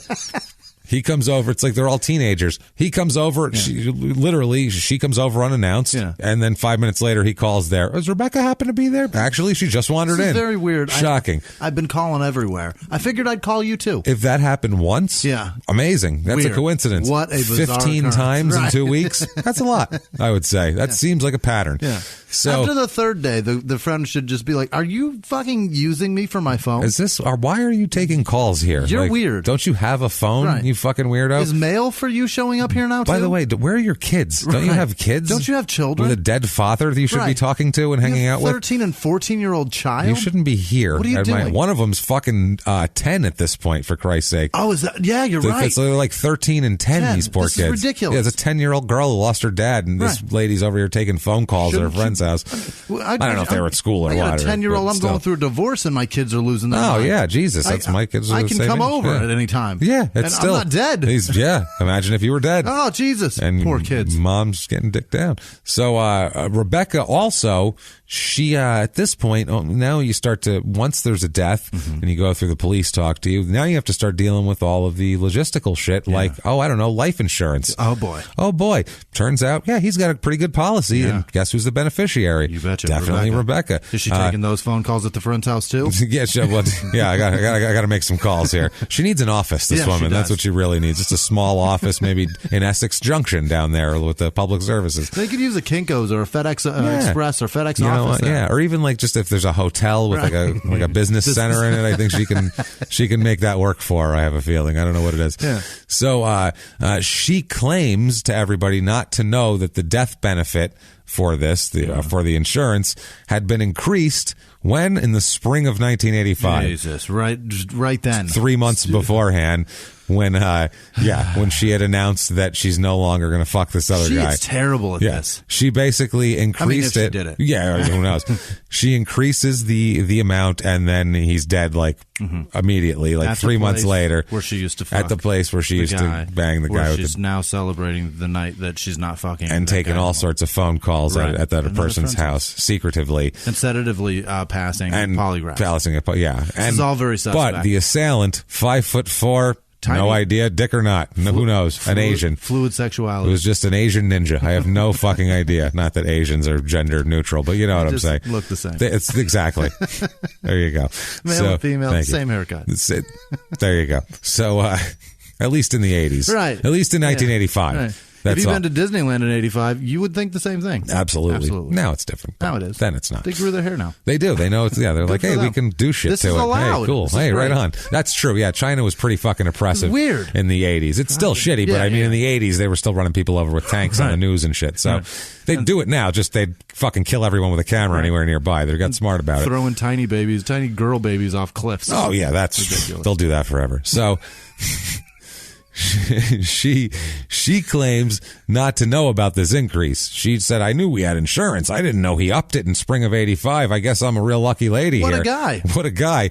But the insurance agent who arranged the increase said that, actually, she was aware of it. She was the one that did it. Right. It was all her. And not only was it increased 2 months before that, it was increased by more than $90,000. So that's what the extra she ended up getting out of it from what it was before. And it's also said by the insurance agent that Rebecca forged the husband's signature as well. So his signature is different, and her signature of him is that. The other question now is, great. Why did the insurance guy allow that? Oh, is it because he gets a commission? Well, you fucking slimy prick. These nice people from Swanton ain't going to kill each other. Right. She's just oh, God, that paperwork. How many times has your wife signed shit for you? Back when you're married. Zero when you're married. She never was like, slap it on a fucking thing like that. I don't want her to sign my fucking name. I'll be strapped to some goddamn financial burden for however long. No, that's good. God, that's no. Well, you never know. She doesn't get to touch shit of mine. You don't know what she signed. That's why I'm divorced, because she touched my shit. How would you know what she signed, Jimmy? You got a good point. You have no idea. I don't know what she signed. I may have all kinds of financial burdens out there. Credit cards out there. Start getting phone calls for shit I don't own. Every time you go to the ball game, she's fucking signed you up for another card. She's got like 26 tote bags at home.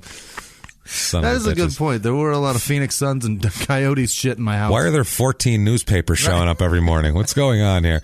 So, where is this coming out of? Because it's coming out of an account somewhere. No shit. So now we'll talk about Teresa Dumont, who is Rebecca's mother. Now, she tells police that before Michael's death, Rebecca told her about several conflicts between, this is interesting now, between Michael and Harmon, that even the mother knew about. What the fuck? The mother knew about this shit. In one case, the mother quotes Rebecca to the police, saying that Olmsted issued a warning to Michael. This is what Rebecca told her mother, that, quote, make sure you've got eyes behind your head. Jeez. He told him, which is a bad thing when you got hit with a blunt object in the back of the head. Right. Those words. It's also impossible to do. It's also, very difficult. Rebecca's mother also said that Rebecca told her the comment was made at a bar called the Outpost, where in St. Albans, and she said that Rebecca also said that Olmsted told Michael, quote, "I'll get you sooner or later," in front of a bunch of people in an open space in a bar. Not a good threat. Again, terrible threat. Now, afterwards, after the whole thing, you would wonder where the fuck they've talked to Rebecca. Right. She got a polygraph. Right. I'd like to know what Harmon has to say about this, especially since a person fitting his description was seen in the area. In a truck he owns. They should at least probably have a chat with him. So the state police look for him at his mother's house, and his mother, Martha Olmsted, that is the most Amish name I've ever found. She's at least Mennonite, at least. Yeah. No television for this woman. She wiped her hands on her skirt to answer the door. Oh, absolutely. Oh, damn, she was making a pie. Yeah. She had to wipe them off real quick. She tells the police that after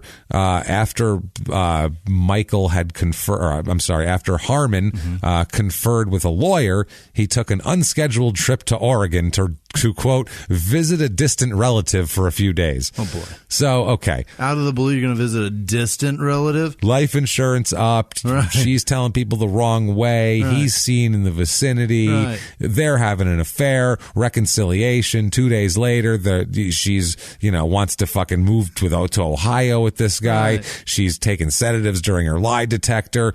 He decides after talking to a lawyer that he should, out of nowhere, visit a distant relative, coincidentally, right after this fucking shit happens. On the other side of the planet. On the complete other side of the country, on Vermont West, which is what Oregon is. It's Western Vermont. Vermont West and Oregon East is what they are. More trees, same amount of weed. Same shit, same flannel, less maple. You betcha. That's all it is, baby. So now, Brenda Donna, that's her name. She is Harmon Olmsted's wife. Okay. This fucking poor woman. Brenda Jesus Donna. Christ. Brenda Donna is her name. Okay. She is Harmon's wife at this time. She said she didn't learn about the affair that he was having with Rebecca until 10 days before Michael was killed. So July 2nd, 1985. Right before 4th of July. Right before 4th of July. Boy. So this happened, this affair had been going on for all this time. Yeah. And then she found out about it, which might, facilitate. Probably because he told her he was going to a 4th of July barbecue with this bitch. Either that or she found out about it, and that just made the wheels once. He's like, fuck it, she knows about it now. So whatever, we don't have to hide or whatever. She said that Harmon moved out and filed for divorce within a month of Michael dying. Oh, boy. So he's dead. He goes to Oregon, comes back, gets his shit, leaves. He's filed divorce papers. He's fucking done with Brenda. Did that house of cards fall fast. Quick. Yeah. A month before that, everything was fine. She's married to a nice guy with a huge cock and a beard and no mustache. Great truck. And out of nowhere, what the fuck is going on? He's in Oregon. There's affairs. People are dead. God damn it. We live in Vermont. What is happening? Jesus fucking Christ. I just found out you're having an affair. Now that lady's husband's dead, and 3 weeks later, now we're divorced. Now we're divorced. At least going through it. It's fucking bad shit. My Christ. So police believe the blunt object used was either a sledgehammer handle or a railroad tie, both found nearby in the parking lot. They found a couple of, there's all sorts of shit out there. There's weapons everywhere. It's a lumber yard next door. So there's fucking wood all over the place, tree branches. They literally make weapons. It's so many weapons. The earth is making weapons. Right. It's all trees. Everything's a weapon. So during all this shit here, they talked to John Powell, who's the owner of Flanders Lumber, the lumber yard next door to the bar, obviously. He says that about a half hour before the killing, he saw a pickup truck driving through the lumber yard in a suspicious manner. Oh, that's weird. Stopping and going and doing shit like that. He said a man he couldn't identify due to the distance and darkness got out briefly and then got back in his truck and later drove the truck out. Yeah. So he drove through a lumber yard, getting out and doing something and then getting back in his truck. I don't know, picking up a piece of wood maybe, something like that. Finding a railroad tie? Yeah, it's right there. I thought you were going to say flannel lumber. It's a flannel lumber yard. Yes, that's what it is. It's flannels lumber. Flanders flannel lumber. Right. So now Olmsted, at this point, by the way, in the time after the killing, after Michael's dead, in the time where he's filing divorce papers and moving out, but he's back from Oregon and all this, he tells Rebecca that he had, quote, proven himself. Yeah. Now, You could take this one of two ways. Yeah. You could take it the way of he told his wife and he's getting the fuck out and he proved that he's getting out of his marriage for it. Right. Or you could take it as he proved himself because he stabbed her husband twice in the fucking heart and popped him on the back of the head with a piece of wood. Or you can take it as one he of the proved himself because he's a mature adult who can now drive himself across the country. That's and true. Get back I've proved myself. I've proved that I can book travel. You know how many how hard it is? Hotels I stayed in? I proved myself. They were vacant. They had vacancies and I paid for the room. Back, no bed bugs. I had a credit card. I used it. I won. That's right. Yeah. They took an imprint, but they didn't fucking charge me anything. No incidentals. You know how it goes. I don't make local calls. I'm not stupid. They did one of those rack jobs over my credit card on that fucking carbon copy paper. Yeah. I'm a man. Now, this is the weirdest thing in the whole story, just because it makes no sense. Rebecca started referring to Harmon by his attorney's name at that point. What? Which I have no idea why. His attorney's name is Dick Gadbois, or Gadbois, either one. Gadbois. I'm going to go with Gadbois, which is the greatest name ever. Dick Gadbois is what she's calling her boyfriend for some reason. Dick, and then the noise you make whenever you spit out the wad. That's the one. Yep, absolutely. So that is amazing. She starts calling him by that. They move in together. She's calling Harmon Dick Gadbois. Yeah. She's calling Harmon that. Harmon Olmsted. She's like, you sound too Amish. I'm calling you Dick Gadbois. That sounds sexy for some reason because I'm from Vermont. That name sounds horny. It does. Oh boy, that's better. Yeah, it's better now. What the fuck? No. Why is she? I don't understand that. It's weird. You would think there's some sort of arrest imminent and something happening with this case. Yeah. Nothing happens. No charges filed. No, nothing. They move in together. She moves her kids in with him. Yeah. They start a life together. She uses the money from the life insurance to buy land from Harmon. Okay. So to give it to him somehow. She owns that. Where they build a house and move in together. Look at this fucking picture perfect. And sometime in 1989, 4 years later, they build a house together. She moves in. She's there with her children from, the marriage there, everything. They're not married though. They're not married at this point, but they live there with him, and this is fucking crazy. She's not Mrs. Gadbois yet. She's not Mrs. Gadbois. Not quite. So they live there in this fucking house, which is insane, and nothing happens. Everything is fine. Her insurance money, she's got it. Nothing's she's good. She got away with it if she did it, and they're saying it's all fine until in the early 1990s, there is a new district attorney in town. This new prosecutor, this Sorrell guy. Little gumshoe. And got some things to prove. He looks into this case and he goes, how the fuck come there's no charges here? And also his family, Michael's family, is not quiet. This whole time, they're like, they want somebody to fucking go down for this shit. So every time they would ask the DA to file some kind of charges, they never did it. So a new guy comes in and they're like, well, will you do this shit? Yeah. So he looks into it and he decides maybe he wants to prosecute this thing. He at least wants to look into it. Problem here is it's an unusual case because the box containing the original investigative file was stolen from the Essex Police Department in police station in 1987. Stolen? It was stolen. That and some other shit, a bunch of files, property, things were stolen from the police station. Somebody broke into the evidence locker or some shit? Some shit like that. Yeah. They stole all this shit.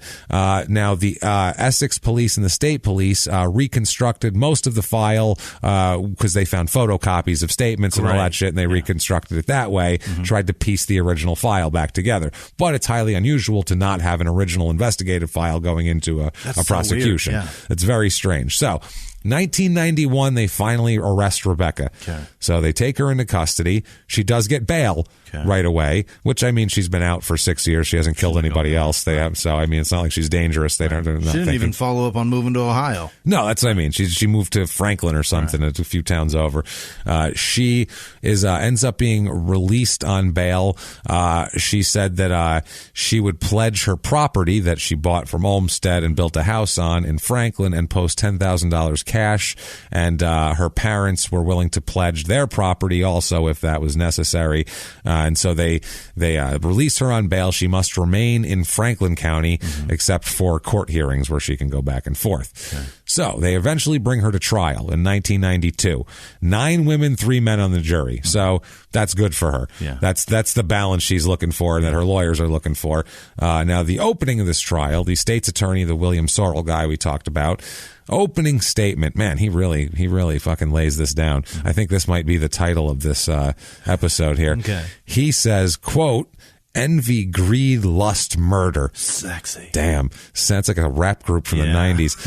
Sounds like all the makings for a bestseller, a made-for-TV movie. Sometimes these things happen in true life. You're going to hear a true story with all of these things. Now, that's perking up the fucking jury's ears. Are like, this sounds fucking great. This is going to be awesome. This is Lifetime. If you're a jury, you're like, fucking, let's get it on. Especially 9 women in there. Like, this sounds like a great fucking story. That should have been like an R&B group called Lifetime. No offense, women, but you tend to like soap operas and dramatic shit. Otherwise, they would have never been on the air because we weren't watching them. So, sorry. They could have been a 90s R&B group called Lifetime with all those characters. With all envy, greed, lust, and murder being the name of the 4 people. Yeah, those are their names. So he talks about how she cold-heartedly walked him back to the back of the parking lot, and he was saying how it was pitch black out there. It was an area about 200 feet behind the bar too, so it was a good goddamn distance she parked. And he said that Michael was attacked as he tried to unlock the door, and how vicious it was, and all of that. Now, physical evidence here. The Vermont's former, and a lot of these people are now like retired or moved to different jobs because it's 6 years ago when this was going on. All they have to rely on memory and notes. Their former chief medical examiner testified. She says this, she's Dr. Eleanor McQuillan. She says that it appears to her as if 2 people attacked Michael. She says the night he was killed. She says he was stabbed through the heart twice and clubbed in the back of the head twice behind the tavern. She said either knife wound could have been fatal. She said both blows to the head would have knocked him out. She said the knife's tip in one of the wound penetrated the back of his, penetrated all the way back through him into the heart. Through the heart. Through the heart that way. Now it went through his back and into his heart. Yeah, from the back. They stabbed him like a fucking Vietnam, guy. I've seen that in Vietnam movies, sneaking up behind a Viet Cong guy and stabbing him so he can't scream. Like in Turner and Hooch. Some crazy shit. I was thinking more like Platoon. Okay. Well, I was thinking more like Willem Dafoe or Tom Berenger in Platoon, but we'll take Turner and Hooch on that one. I was just thinking the ugly guy that only stabbed the old man once and he died in 7 seconds. Yeah. Well, he's old because he was a military guy too. Yeah. Well, if you stab an old guy, they have very little blood left. That's the problem. You stab an old guy, they bleed like half a cup and they're done. That's all they got left. So that's why they have to be very careful to keep it all. Half a cup's all it's in there. They have to be very careful to keep it all in their veins at all times. One little cut, they're dead. All right. That's how it works. So. Now, this medical examiner also said that at least one of the stab wounds had to be inflicted before he was struck on the head. So they're saying that he was stabbed and then struck on the head, not the other way around, like she said. People. That makes it, she was saying that Michael had a cut on his right palm and 3 fingers, defense wounds from the knife attack. So he couldn't have been knocked out because he wouldn't have fucking defense wounds, obviously. It was one in the back and one in the front. She said that the injuries occurred so quickly that one person would not have been able to switch weapons before he hit the ground. Got it. That's what she said. She couldn't have been stabbing, he's blocking, and then they switched to another thing and hit him. That would have given him an opportunity to defend himself. It might have been different. She said these injuries were inflicted while he was standing, which was consistent with the way he crumpled down, which was how the people found him. Now, they want Harmon Olmsted to he's not charged, by the way. Nothing. They have not charged him yet. Holy That's a big thing. They have not charged him. They want him to testify as to what that. But they don't have any deal with him, or he hasn't flipped. They have nothing. They just are calling him to testify I don't know, to try to make it look like he's lying. I don't know what their strategy is. He's a dipshit if he wants to participate in this. Well, he doesn't, because he doesn't show up to testify. No. He doesn't fucking show up. He goes and visits another cousin. He's got another cousin in New Mexico he's going to visit. Now, Judge Matthew Katz agrees to give him one more day to show up, or they'll put a warrant out for his arrest as a witness. The state also attempts to at this point, the state's case, they're trying to say that her original story about the assailant size, lack of gender, and direction they ran was all misdirection for the police, so that she was trying to cover it up. They're trying to prove there. Thursday in court, this is a Wednesday and a Thursday. Wednesday, Olmstead's supposed to show up, doesn't show up. Thursday, he shows up. He appears in court. He's worried about being arrested, refuses to testify. Nothing. Cites his constitutional rights against self-incrimination. Takes the fifth. You betcha. Which is a bad sign. That's not good. As well.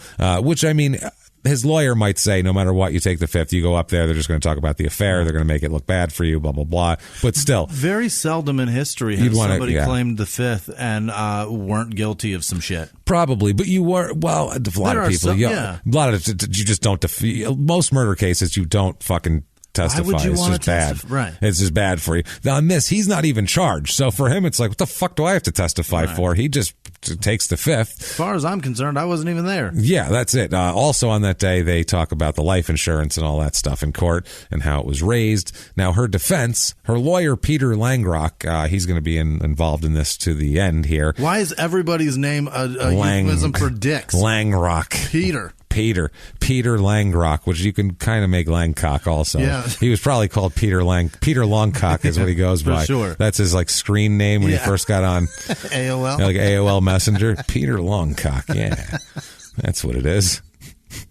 JD. Yeah, that's right. Peter Longcock. So Peter Longcock here tells the court that the police were more interested in arresting Rebecca than finding the people responsible for this killing. Mm-hmm. Maybe you could say that if they arrested her like that day, but they waited 6 years. That's a pretty long time. Yeah. They didn't seem interested in arresting anyone. No. As his client or anybody fucking else. They didn't seem to care about this case at all. No.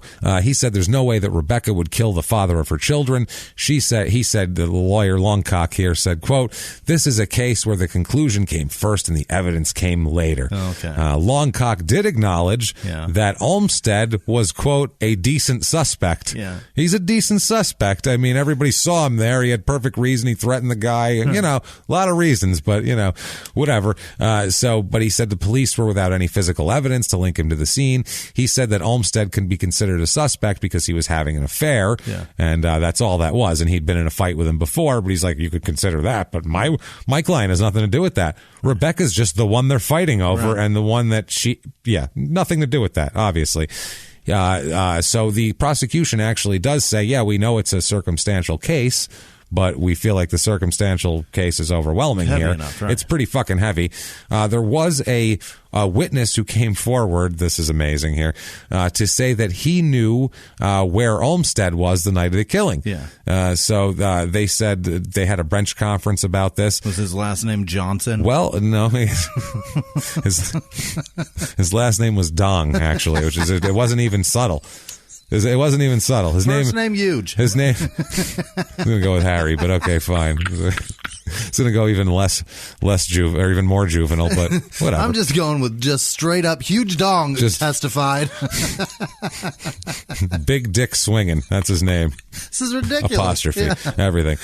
So this witness at this point was the defendant's brother. Oh, okay. That's the problem here. Right. It's her brother. So that's it's not a great witness. It's not getting yourself further away from the crime. Yeah. Well, police said they've heard this rumor before, and they heard that there was an alibi and all that. But then the police uncovered substantial bank transfers from Rebecca to her brother after the killing, including a $10,000 check that said "Happy Birthday" on it. What? That's a hell of a sister. You betcha. Writing $10,000 birthday checks in 1985. Right. That's a lot of money in 85. That buys you a new car in 85. Absolutely. He also said that State police said the birthday check was actually for $20,000, not for the 10 that they had claimed, and that the total amount over 3 years was for $70,000. Why? She wrote him $70,000 worth of birthday checks in 3 years. That's a lot of checks. That's like, I mean, you could buy a murder for that much money. You could buy a killing for that kind of money. You could buy silence for that kind of money. You could buy an alibi for that kind of money. You could buy a Range Rover for that kind of money. You could buy a lot of things is what I'm getting Back then, you might be able to get 2. You could probably get 2. You could get a house for that back then. For sure. A good house.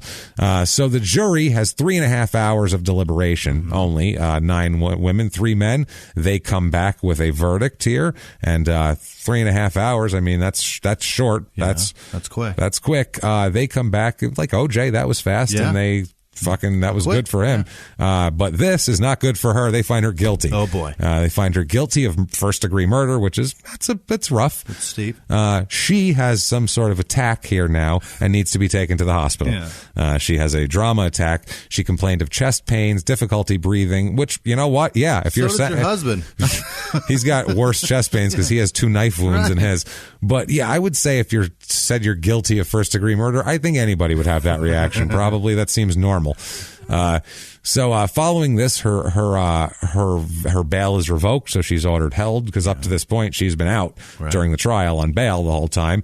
And once she is discharged, she'll have to go to the correction center taken by guards and all that sort of thing. Just because I don't know anything about the judicial system or how bail works. When your bail is revoked, they just give you back your shit. If you have met the.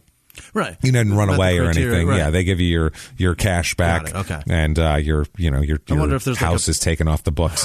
They don't hold that over you. They keep like a restocking fee or some shit. They probably should. They probably should. You put up 10, you get back 7,500. They're like, there's a lot of overhead here. Yeah. Sorry. It's just a lot of papers. Right. You've been in the copy room. It's just a lot of paper there. The lie detector. Took our lie detector. You took it, right?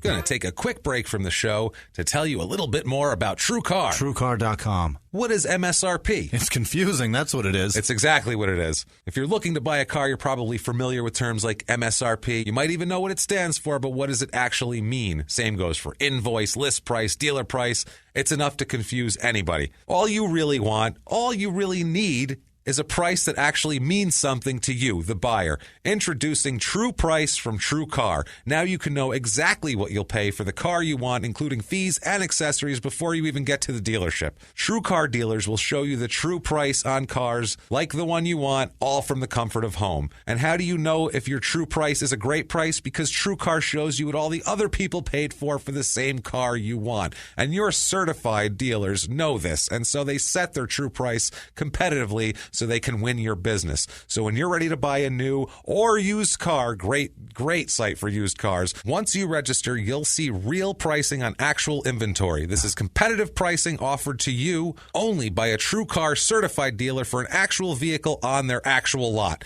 It's pricing you'll see before going to a dealership so you can feel confident when you show up. TrueCar customers are more likely to enjoy a faster buying process when they connect with TrueCar certified dealers, while they save an average of over $3,000 off MSRP. What a deal. So let me tell you this from us. When you're ready to buy, visit TrueCar to enjoy a more confident car buying experience. Some features not available in all states. Yes, that's true. But go to TrueCar.com to find out. And now back to the show.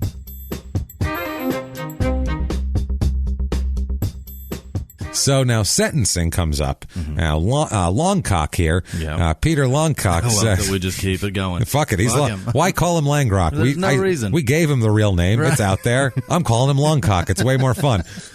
The fuck, man? We gotta have some joy in there. We're talking about murders and horrible shit. Longcock, and he's happy with it. He doesn't care. He'd be like, Shortcock. If you told him they're calling you Peter Longcock on there, he'd go, You betcha. Yeah, that's pretty funny. He wouldn't care. He'd have flashbacks to the first chat room he was in. Fucking know it. Like, that's right. Now they talk about before sentencing. Apparently, the Longcock says the state approached her to discuss her testimony, possibly against Harmon, in exchange for some consideration during sentencing. Okay. Now that she's convicted, she's kind of in a vulnerable place where have some chats. She might want to have a deal. She refused, though. She said she wouldn't talk. She won't say fucking shit. What? So, she won't say a goddamn thing. Now, during sentencing, all of Michael Durenlow's family was there. Durenlow's family was there. Her sister was there. His sister was there. His sister, Rachel, read aloud in the court, and that's always rough. She said, quote, this is directly to Rebecca, quote, we believe you are a sick and twisted person.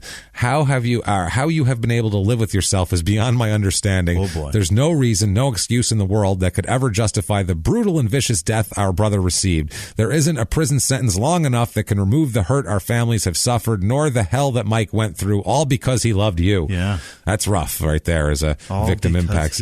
All because he loved you. Ouch. So during this, before the judge gives sentencing here, she showed little emotion. She gives a statement. She said, quote, I have gone through this for over 7 years, and I'm still going to prove my innocence until the day I die. So that's not what you want to do before sentencing, even though if you didn't say you didn't do it, you got to stick with it, I guess. Longcock said that he will appeal the murder conviction, and it's total bullshit. The whole thing. I picture him like a pirate now. Rebecca says, quote, before this case is over, we will be found not guilty of this charge, is what she says. Now, like we said, Harmon still not, Olmsted still not charged. Still goes home.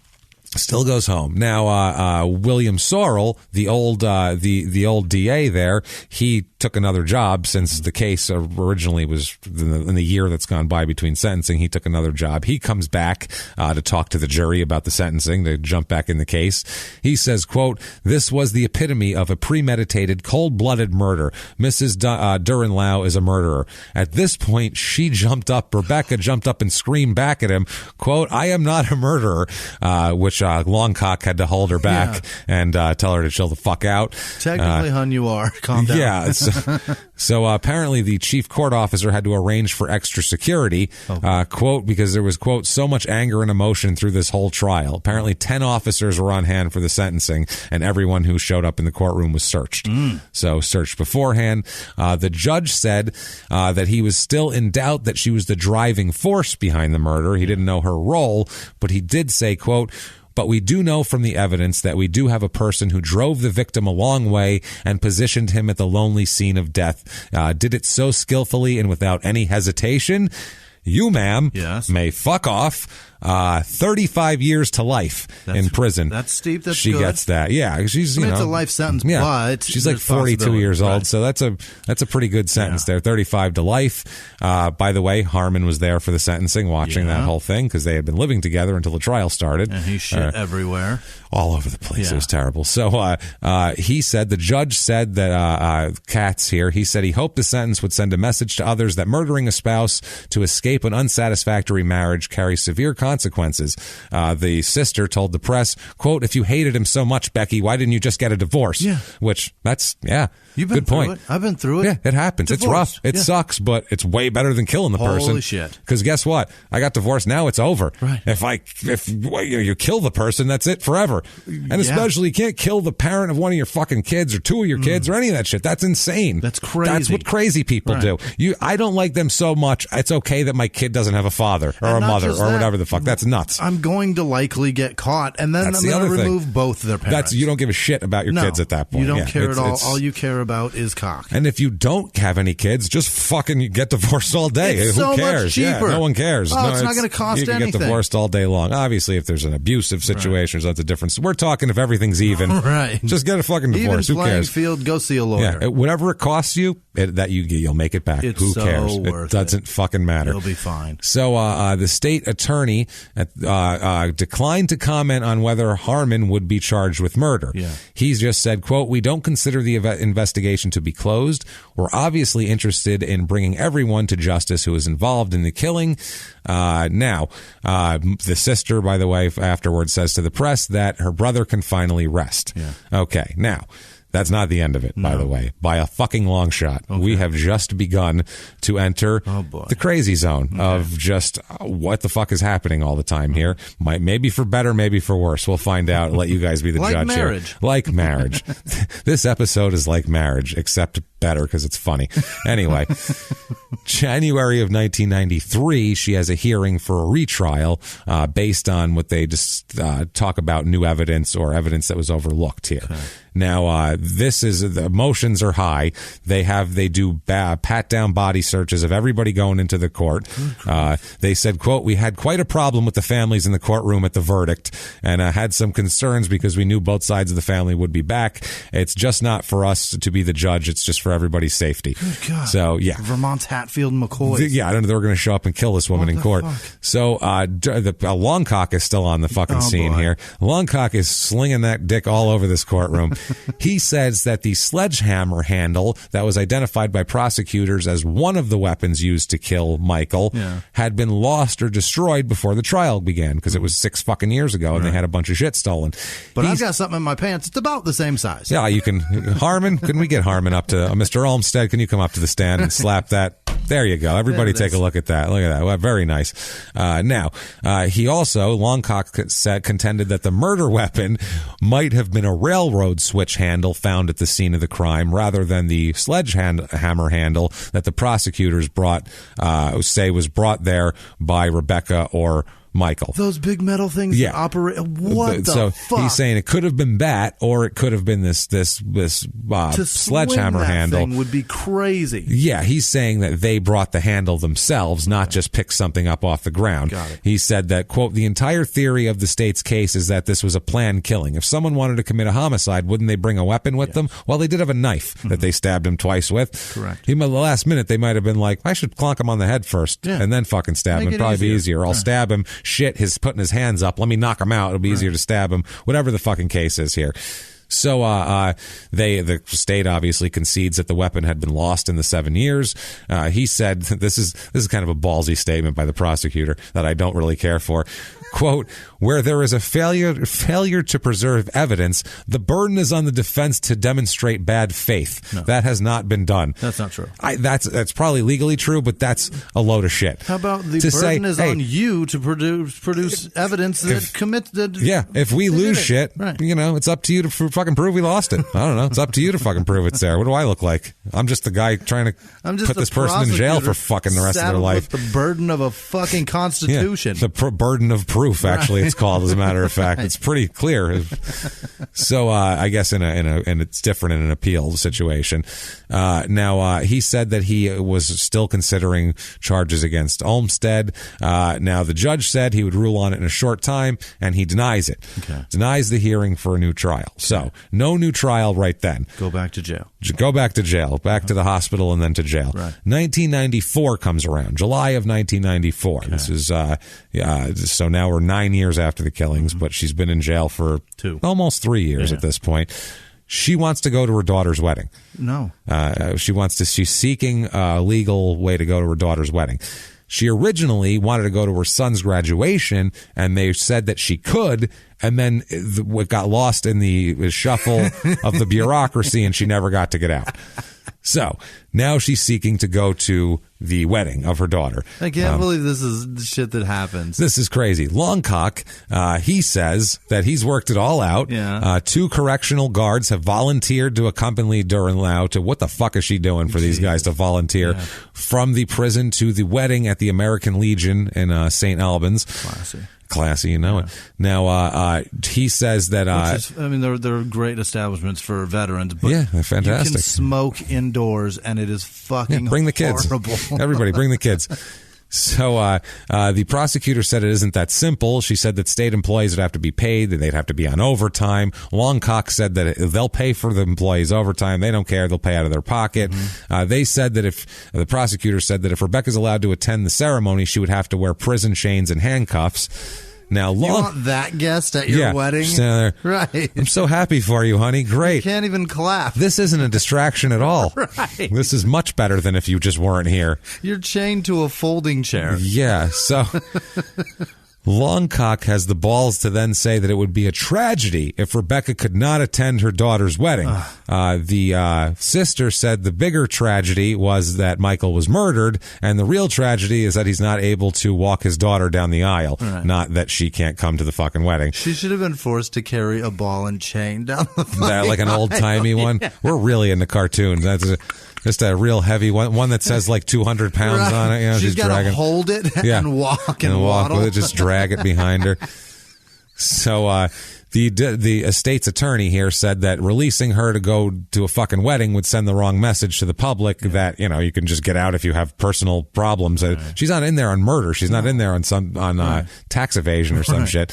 So September 30th, 1994. This goes all the way to the state Supreme Court. Wow. Okay.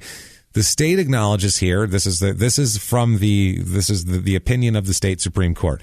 They say the state acknowledges that the evidence against Rebecca was entirely circumstantial, but they contend that the prosecution proved beyond a reasonable doubt that she procured, incited, or participated in Michael's murder. Yes. That's what they say.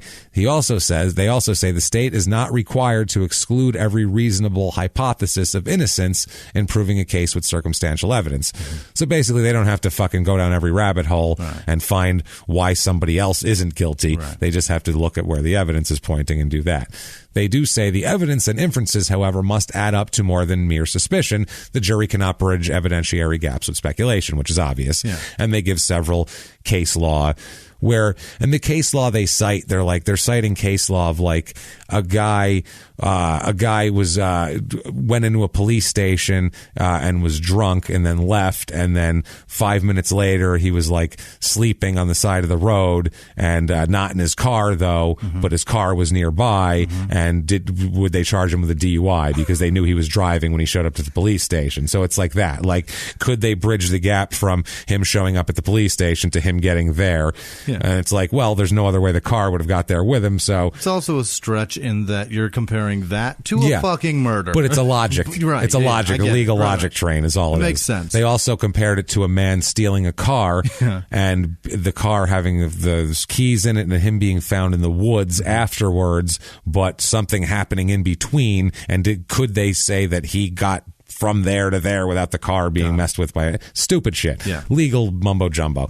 So anyway, they say that. Now, they said that, quote, if Olmsted had lain in wait and ambushed Durenlau, the only evidence of Rebecca's participation was the fact that the reconciliation celebration had been planned in advance and that she drove and parked behind the bar. This is all evidence is what this was called. That they stayed only briefly and that she did not immediately direct people to the rear of the building. They're saying that's the only evidence. Without additional evidence, the jury was left to speculate that the defendant and Olmsted had orchestrated the attack. The thin evidentiary record raises considerable doubt that the defendant assisted in her husband's murder. The jury may employ rational inferences to bridge factual gaps left by circumstantial evidence, but at some point rational inferences leaves off and speculation begins. In this case, a guilty verdict resulted from jury conjecture and speculation supplementing a meager evidentiary record of defendant's involvement in her husband's death. Defendant may have been happier without her spouse and may have unwisely continued to associate with Olmsted, a suspected murderer. But the evidence does not permit rational inferences sufficient to establish guilt beyond a reasonable doubt. Therefore, we reverse the conviction and direct entry of a judgment of acquittal. We do not readily overturn a jury's determination, but this court cannot shrink from its duty to protect an individual's due process right to conviction only by evidence of guilt beyond a reasonable doubt. The evidence established that the defendant carried on an adulterous affair, wanted to leave her husband for Olmsted, was concerned about losing her house and children, lied when she denied knowing about an increase in her husband's life insurance, and said she would be better off if her husband's dead. Knowing of the mutual hostility between Olmsted and her husband, she threatened to start sleeping with her husband again unless Olmsted proved herself. The fatal trip to Veronica's was planned in advance, and defendant drove to the tavern and parked in the back. And they go through the whole thing. Then they even talk about an individual fitting Olmsted's general description and truck, similar to his were seen in the area around the time of the assault. Rebecca failed to direct bar patrons to the right spot. Shortly after the killing, Rebecca and Olmsted were in regular contact, and Olmsted told the defendant that he had indeed, quote, proven himself. Right. After careful review of the record, in light most favorable to the state, we conclude that a jury could not properly find the defendant guilty beyond a reasonable doubt. Justices vote 5-0 to overturn the conviction. Not only overturn the conviction, but enter an acquittal. Wow. Wow. Therefore, she is free. They even put the Constitution barring double jeopardy means that she is fucking free, clear, done. Never she to could go talk out about tomorrow that. and say, I killed him like a motherfucker. I stabbed him right in the face. Those are dumb. They did that. Now, Longcock's got some shit to say about this. Of course he does. Longcock is riding high right now. He's got a parrot on his shoulder. He's holding his sword up in the air. He changed his name to Longcock. He's got Longcock. He's just like, I am Peter Longcock now, and everyone's going to call me Longcock, or they're going to bow down before me. I'm in porn now. I do not law at all.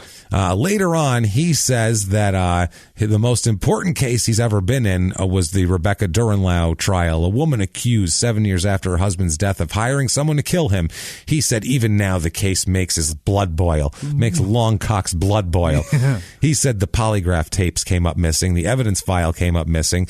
They reconstructed bits of evidence and convicted her as an accessory before the fact. She was sentenced to life. The Vermont Supreme Court found insufficient evidence and entered an acquittal. He said, quote, "We were able to right an injustice. It's also a fun way to win." So he's just fucking psyched about this. It's a fun way to win. A fun way to win. Well, for him, he's like, famous. This is going to make me in this state.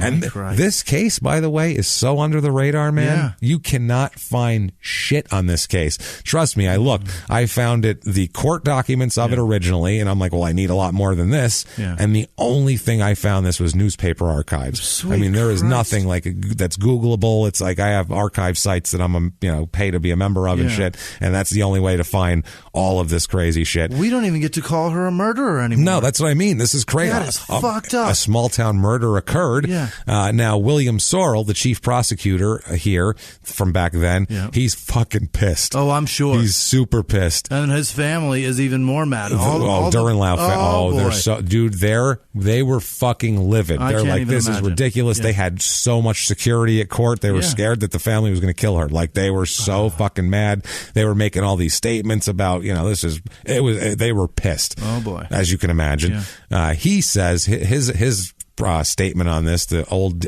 prosecutor said, quote, "There was enough evidence for 23 grand jurors to vote to indict her. There was enough evidence for one of the state's most outstanding trial judges, and there was enough evidence for 12 members of the jury.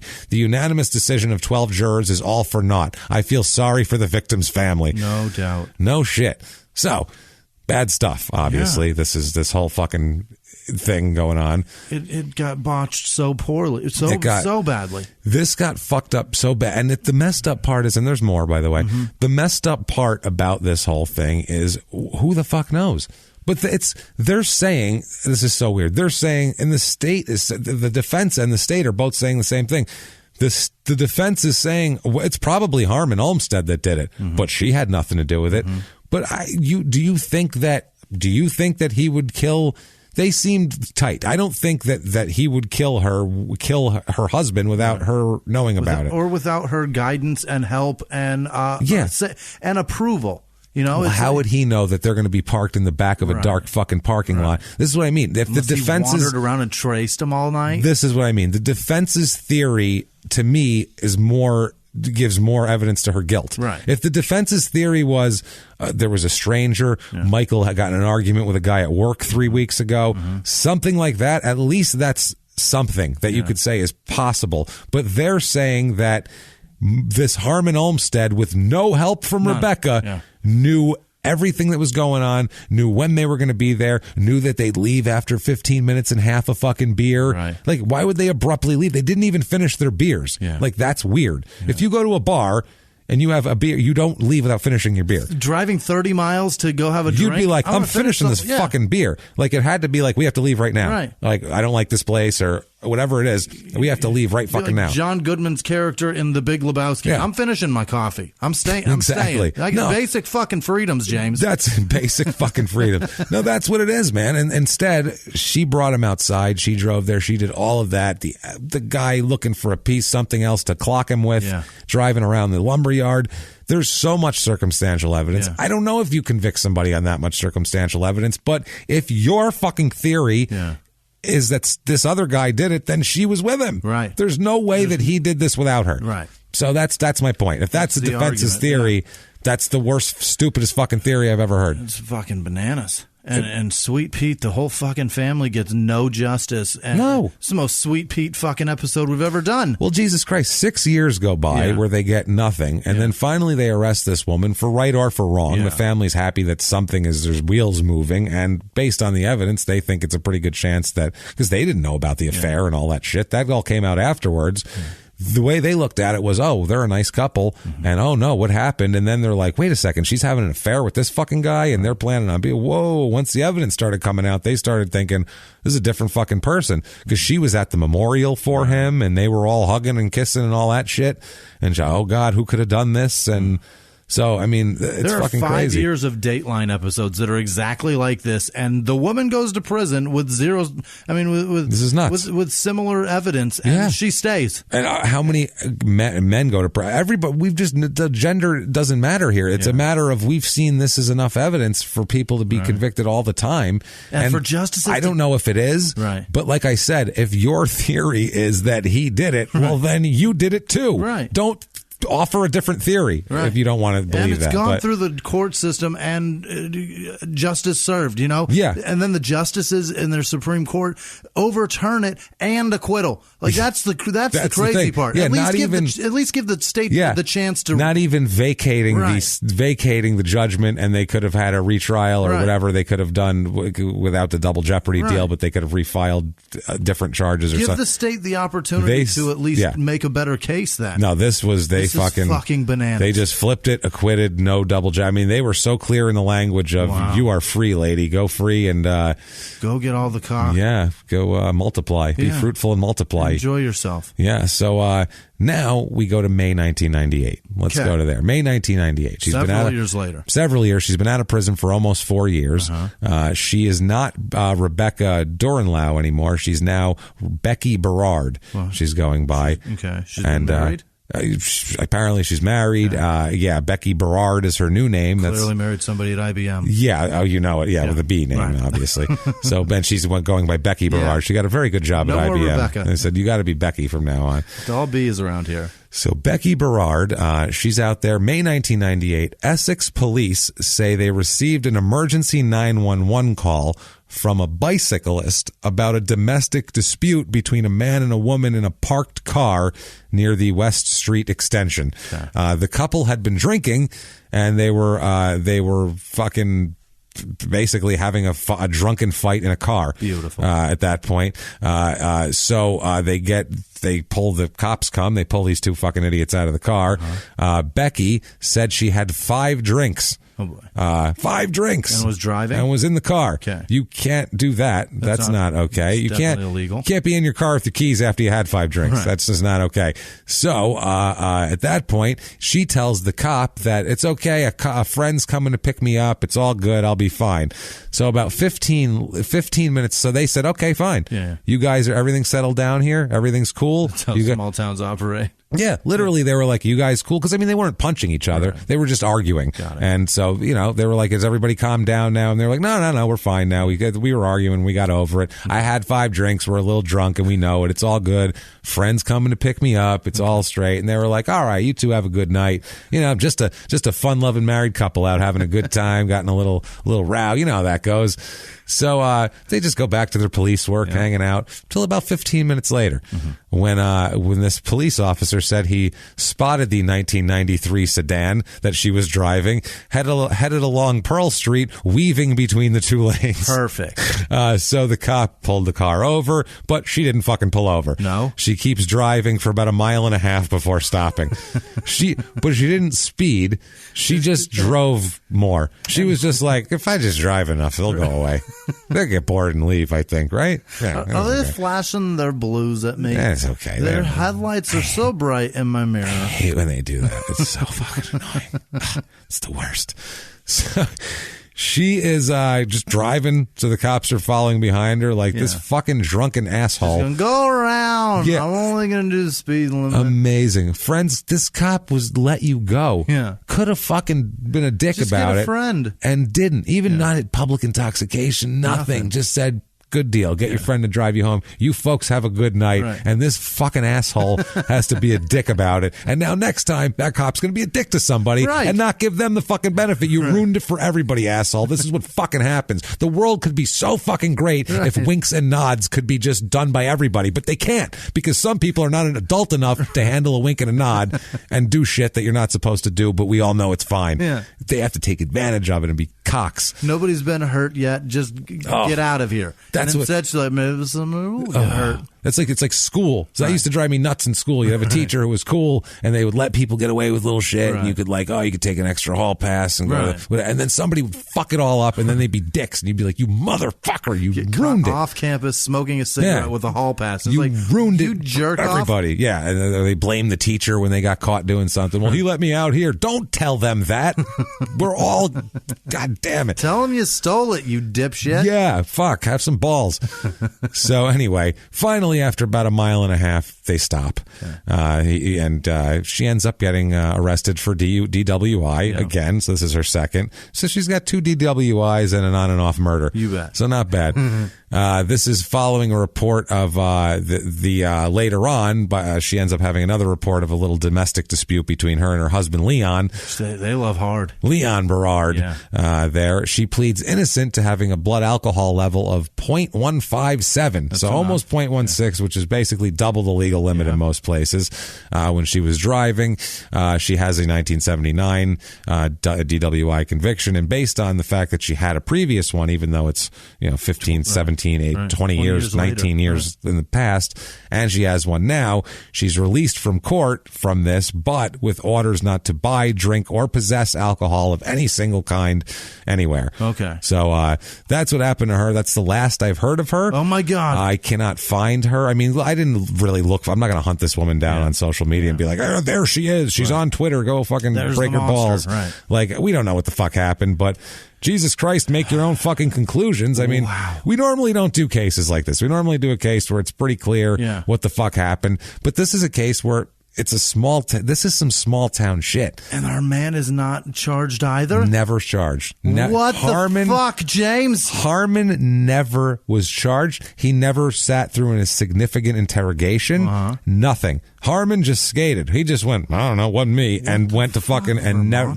nothing. He went to court. They never made him testify. They didn't force him because they could have forced him to testify based on like what they do with fucking the reporters that won't reveal sources, hold him in contempt until he decides to testify if they decide he's a material witness type of thing. Right. But instead, they let him plead the fifth. They let him take the fifth, and they fucking let him do his thing. And he never got charged, man. I mean, I don't know what happened with their relationship in the it time. It clearly disintegrated. It disintegrated. Yeah, it didn't work out. But maybe it's best we don't see each other because that's a problem. Yeah, you know, that looks bad. We get together, it's obviously bad. Murder happens, so it's volatile. But yeah, it's so fucking strange. But this is as small town as it gets. They let it go for 6 years, and they were like, "Oh, she's fine," and then they end up. It's so weird. They convict her, but it's weird, and it's all. People are fucking, and there's life. It's so weird, man. So many cocks in the story. There's so many cocks and long cocks, and she's a dick too. Either way, I feel bad for the kids that they had. The Jennifer and Jason there. They had it rough. I mean, Christ Almighty. When that was going on, by the way, the trial was going on. Jennifer was 18, 17. She's in fucking high school. Imagine being a junior or senior in a small town where your mother is on trial for murdering your dad for fucking life, and that's a big deal around there. She went through high school with her mom accused of murder and then convicted of it. And the son went through high school also with a mom behind bars before she gets on. Just right at the last minute there. It's fucking nuts. Both of them. The whole thing, I feel bad for them. They lost their dad, and now they don't know if their mom killed their dad, which is also kind of creepy. When she gets out of prison, is it just like, Mom, welcome home, or is it like, did you what happened? I guess you just have to just believe that it's fine. I mean, if the courts say that's what happened, I guess that's what happened. Mom said she didn't do it, so I don't know. But that is Essex, Vermont. That is the clusterfuck of Essex, Vermont. Jesus. And like I said, we're going to visit Vermont a couple more times in the near future. Not right away, but there's a couple of batshit crazy. There's one case where literally I was like, I need more than a week to research this case. Yeah. So I have to do it another time. Maybe we'll do it as like a special sometime or something, because it's insane. Not like a long one, but like a special episode. Yeah. It's a batshit case about it's crazy. So Vermont, I don't know what you people are doing up there. I don't know what you're putting in the syrup. We know you're fucking. You're fucking, and you are making some weird cases of murder. Sex is in the name of this town, for Pete's sake. It is. It's Essex, baby. Essex. So that's what they were doing back in England. The Earl of Essex was getting the fuck down with his powdered ass face. That's Essex, Vermont, and that is the Durenlau tragedy with Harmon the dick slinging fucking Olmsted, and of course Peter Longcock. You betcha. That's our cast of characters tonight. That is Small Town Murder. If you enjoyed that show, there is something you can do to prove it. You can go to iTunes or Apple Podcasts or whatever the fuck, or whatever platform you listen on. Give us 5 stars. Tell us you're following instructions, following directions. It really doesn't matter. It's not for us. It's not for our egos. It's just for business. We need it bad. Check out shutupandgivememurder.com for all of your merchandise, your t-shirts, your everything you can get there, and especially those damn tour tickets. Pick those up today. We're coming somewhere near you, unless you live in like Oklahoma. It's gonna land well, then we'll be in Texas. Drive to Texas. Come on down. Unless you're in North Dakota, then you can. No, you can't drive to Minnesota because that show's sold out already. Minnesota. Come on over to Seattle or Portland. Yeah, you fuckers in Minnesota will do anything indoors in the winter. Let me tell you that shit.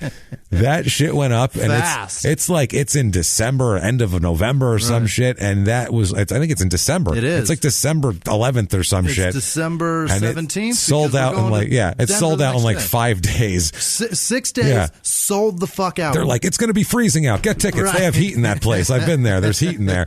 So thank you, Minnesota. Heat and seats. Let's go. Oh, Minnesota, we're psyched to see you guys because you guys are so psyched for us to come, and you're buying the tickets, and we love it. So get your tickets now. Do that. All the tour dates are on there. We have the links to all the where it's not going to overcharge you and that sort of thing. If you want to be an even bigger hero, you can stay on Shut Up and Give Me Murder. Head up to the donation link, and you can follow that link over to patreon.com/crimeinsports, where you can make a donation, or head over to PayPal. Use our email address, which is crimeinsports@gmail.com. You can make a one-time donation there. If you want to contact the show, very easy, at Small Town Murder on Instagram, Murder Small on Twitter, and Small Town Pod on Facebook.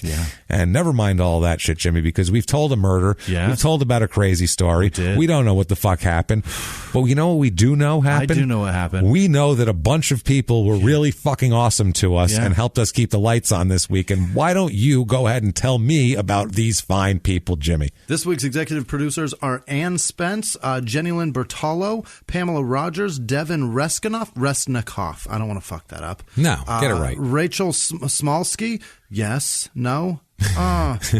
Yes, it's Rachel Smolsky. Yes. No. Or Smokesky. Is it Smokesky? I don't know. Damn it, well, thank you so much. And then Ryan Hagan. Thank you guys so much for being absolute heroes this week. You are our heroes. You guys are amazing. Thank you so much. Amazing. The remainder of heroes are David Clark, Jessica Leitke, Daniel C. with no last name, just C. That's good enough. That's cool. Mariah Menhir, Yvonne Abrahantes. I wanted to get that right, and I think I fucked it up. You think? It sounded confident. I hope so. Confident never means right. No, not at all. But it still sounds. Everyone who, except for that one person, will think you were right. Right. Stacey Roy, Heather Rylander. She's terrific. She helps other podcasts with their research too. She's a good person. Thank you, nice. Heather. Good for her. Gretchen Oswald, Lorraine Tuxin. Yes, Tuxin. I think so. Touchsin. Touchsin? I don't know. I don't know what I'm doing right now. Tuckskin. Yeah, Tuckskin. I don't know. So, Lorraine, thank you so much. Thank you, Lorraine. Rob Roberts, Cody Hargo, Jen Bass, or Bass. It's probably Bass. Bass. Jesse Hartman, again, the dude fucking comes through every week. God, He's it's amazing. Jenny Edwards, Kelly Robinson, and then James Fraker, a new one that keeps showing up quite a bit. Laura Souter, Jamie Pickle, that's for sure right. That's cool. Kelly Higby, Kate Ives, every week with her and the other Kate, I forget her last name. And Kelly, too. We'll find her in a sec. Yep. Kelly, too. Thank you. Ashley Vietri, Jillian Tuba, Wesley Thacker, Tom Kopzinski. Oh, yes. nice. I like the name. No. It's probably not right. No, it's a solid name, though. Sasha Medina, Christian Parrott, Carl Rogers, Ariana Folsom. She's fantastic. I got to talk to you about something with her, too. She's, well, whatever. She's wonderful. We'll get into it. Reza W. Reza W. Yes. Like you won. I think so. Yeah. Maybe that's what that is. That's exactly Somebody's what fucking that with me? Yeah, is that I what think it is? that's. I think they're a Cubs fan. Maybe. Yeah, Or it's a person. Or I bet it's a person, and then now we've insulted them. Maybe. Risa, I'm Shit. so sorry. It might be Risa. Who knows? James Lamb, Shannon Feltus. She's been around a long time. It's hard to make fun of that last name. Yeah, anymore. at this point, we're just so happy to have you here. Kate Myers, that was the Kate, I think was, yes, that's definitely her. Kate Myers and Kate Ives have been around for several weeks, and they're fantastic. Thank you so much. Marissa Oman Hughes, Martina Kunkel, Elisa Carlson, Joe Hung Lo. Nope, probably not true. I would say no. Probably fucking with me. I'm going to go with fucking with us on that one. Might be an Asian guy that's just like, you guys are dicks. Yeah, thanks a lot. Jake LeBeer, Iana Nelson. She's wonderful in New Orleans. She's terrific. She's like a fucking bookworm that does legislation work or something cool. like that. She's great. She's wonderful. Awesome. John Bowden, and that may be Bowden, but Bobby Bowden fucked your name, brother. Sorry. Lauren Demarath, Alexander Golomis. Yeah, Lauren Demarath is the one from Chicago that her name sounds like a drug you said. Yeah, Demarath. She messaged me and was like, I get to be a drug. That's 20 great. cc's of Demarath. She's jacked about it. Stat. Alexander Golimus. Gollum is Golimus? Okay. Maybe Golimus. There you go. Azra Begovic. Under the Sea Fabrics. Every week best she's around. too. Thank you. Bunny Blush. I think that's like some sort of product too. Okay. Do you put blush on your bunny? It's probably a person. I would assume it's blush that's been experimented on with a bunny. Kelly Miller, Crystal Gennaro. She's the one that's fucking air traffic control. Yes, she's amazing. cool. Thank you, Crystal. Danielle Graham, Jenna Fairbanks, Jason Hamming donated twice. One on Patreon, one on PayPal. Amazing. Thank you, Jason. Thank you. Jamie Finch, CJ. James is a butterface. What the fuck? Why would you do that? I don't know. James is handsome as fuck, man. Have you seen my friend? CJ, come to a live show and say that to his face. You won't do it. I guarantee. No. CJ might be huge. I might start a fight right now. That's all right. CJ, I don't care. James is handsome. Fuck you. Matthew Dietrich. Maybe his last name is James. It's definitely maybe he's the CJ James is a butter. Right. Maybe that's what he said. I have no idea. I doubt it. He's being a dick. This CJ. Aaron Anderson, Ellie Guzman, Bryant Toole, Amanda McKelvey, Jess with no last name, Jessica Manor, Janice Hill, Karen Farnsworth, Teresa Gouland, Jason. No, it's Joshua. That is Joshua, not Jason. Joshua Doyle, Jessica Dowd, Kiko, Omar White, JD. Oh, that dude's a lawyer. Thank you, Kiko. Thank you. That might be a woman. No, it's Omar, middle name. Okay, yeah. Who knows? That might be a Wire reference. I don't even know That's anymore. The thing. Yeah, this is who fucking knows? crazy. Jesus, it's gotten out of control. Michelle Smith, Mike Gibson, Justin Suter. Yes, Justin Suter. Nick Eddy. Vita Muerta, who is a cosplayer and model. Cool. Good for you, Vita. What is that? Vita is what word? I don't know what that is in Spanish. I just know Muerta is death, which is fucking creepy. Christopher Brooks. I think Vita's life. Is that it? Life and death. Boom. Yeah. You nailed it. My man. Yeah. I know Italian, so I can get a Spanish word if you talk slowly. Yeah. Becky Pantuso, which sounds like underwear. Leah Maddox. Rebecca Doe. Charlene Ramler. Melissa Roker. Damian Palmer. Fuck. How did I do this? Candace Kennedy and Michaela. Thiviergi. No, it's not right. Michaela, I'm so sorry. We tried. I even fucking put somebody else's name in between it so that I could try and get a good running start at it, like Evel Knievel. A little sorbet on the palate there. Right, and I still hit the bus. God damn it. I'm so sorry. And thank you guys so much. We love you. Thank you, folks, so much. You're amazing. You are amazing. You really, really, really make this a thing. You make this worthwhile with all the frustrations we have and we bitch about once in a while on the business end and, being young Motown singers turned upside down and having the chain shaken from our pot. Yeah, one thing stays the same. You guys keep us afloat. Right. You keep us our heads above water. You quite literally keep the lights on and the mics fucking hot. You guys we appreciate that. You guys jam cash in our socks so they can't shake that out of our pockets. But you do. It's fucking great. And we fucking appreciate the hell out of it. So thank you, everybody, for everything that you do for us always, your donations, your talking about us, anything you can do to help us. We appreciate it. And what if they wanted to help you, Jimmy? What if you were in need? How could they get a hold of you? You can find me at Whisman Sucks, WHISMAN Sucks on Twitter, Instagram, and Snapchat. You guys telling us everything about your lives and involving yourselves in this is what makes this special to me. So thank you guys so much. And happy birthday, Amy Pohanik. Oh, yeah, Amy. This week coming happy up. Birthday. It's She's a few cool days as away, shit. but whatever. Yeah. Well, happy birthday, Amy. We'll see you in Denver. Definitely we'll see you in Denver. Thank you. What about you? You can find me at Jimmy P is Funny. Find me over there and say hello. And I seriously love that you guys say nice things or say anything at all and give a shit to come hang out with us and everything like that. Thank you guys so much. Really, we're pricks and we're assholes, and we know that for a fact. But we actually really do like you guys, and we really do appreciate that you want to hang out with us. Right. So thank you so much. You guys alert us to so many things that we didn't know about, like the list from BuzzFeed that just the things that you guys send to us are heads up enough for us to actually feel good about ourselves. They are. And it feels like we're doing something here, and it's because of you. Yeah, and thank you to all the English folks out there who gave us soccer teams to root for. I love Liverpool. We appreciate that. I guess I'm a Chelsea guy now. They sent Andrew Bailey convinced me. He sent me he sent me pictures of the uniforms and everything. He's like, the tall dude looks sharp in this shit. I'm like, all right, the dark, because it's like a royal blue. Yeah. And I half my shit's like royal blue.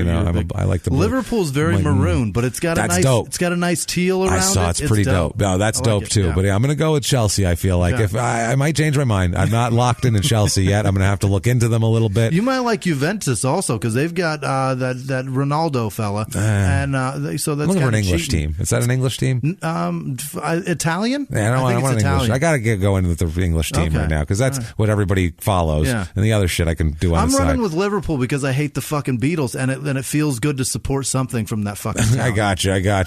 Yeah, I'm trying. If you have a better team, I think people have been trying to. Everton is one they keep suggesting to me also, so I have to look into Everton. Yeah. But as of right now, I'm supporting Chelsea, and I'm going to learn their songs, and I'm going to go fucking kick someone in the head for no reason just because they like the other team. I'm sure Liverpool is a Beatles song. Jimmy, whatever watch their out. Fight song is. As soon as I hit stop on this, I'm kicking you out of your chair. So watch out, you Liverpool motherfucker.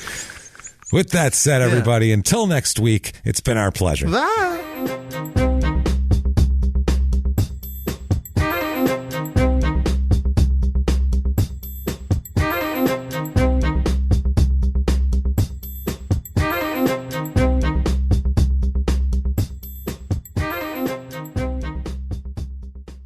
If you like Small Town Murder, you can listen early and ad-free now by joining Wondery Plus in the Wondery app or on Apple Podcasts. Prime members can listen early and ad-free on Amazon Music. Before you go, tell us about yourself by filling out a short survey at Wondery.com/survey. In the 1980s, a rosé swept the country. Hey, Mike, I really like this White Zinfandel. Well, good. Now put it down. We're going to try another one. White Zin became America's top-selling wine. But most don't know that this sweet drink has a sour history. What began in 1986 with counterfeit bottles, a big fraud, a multi-million-dollar fraud, sent investigators chasing one of the most powerful families in the business, the Licciardis. But the closer the feds got to them, the more dangerous things became. It's a story of deceit. At the time, I was paranoid. Threats. You touch my kids, I will kill you. And murder. With a .22 caliber bullet to the head. What started with a scheme to mislabel wine spilled into a blood-soaked battle for succession. Welcome to Bloodvines. You can binge listen to Bloodvines exclusively and ad-free on Wondery Plus. Join Wondery Plus in the Wondery app, Apple Podcasts, or Spotify.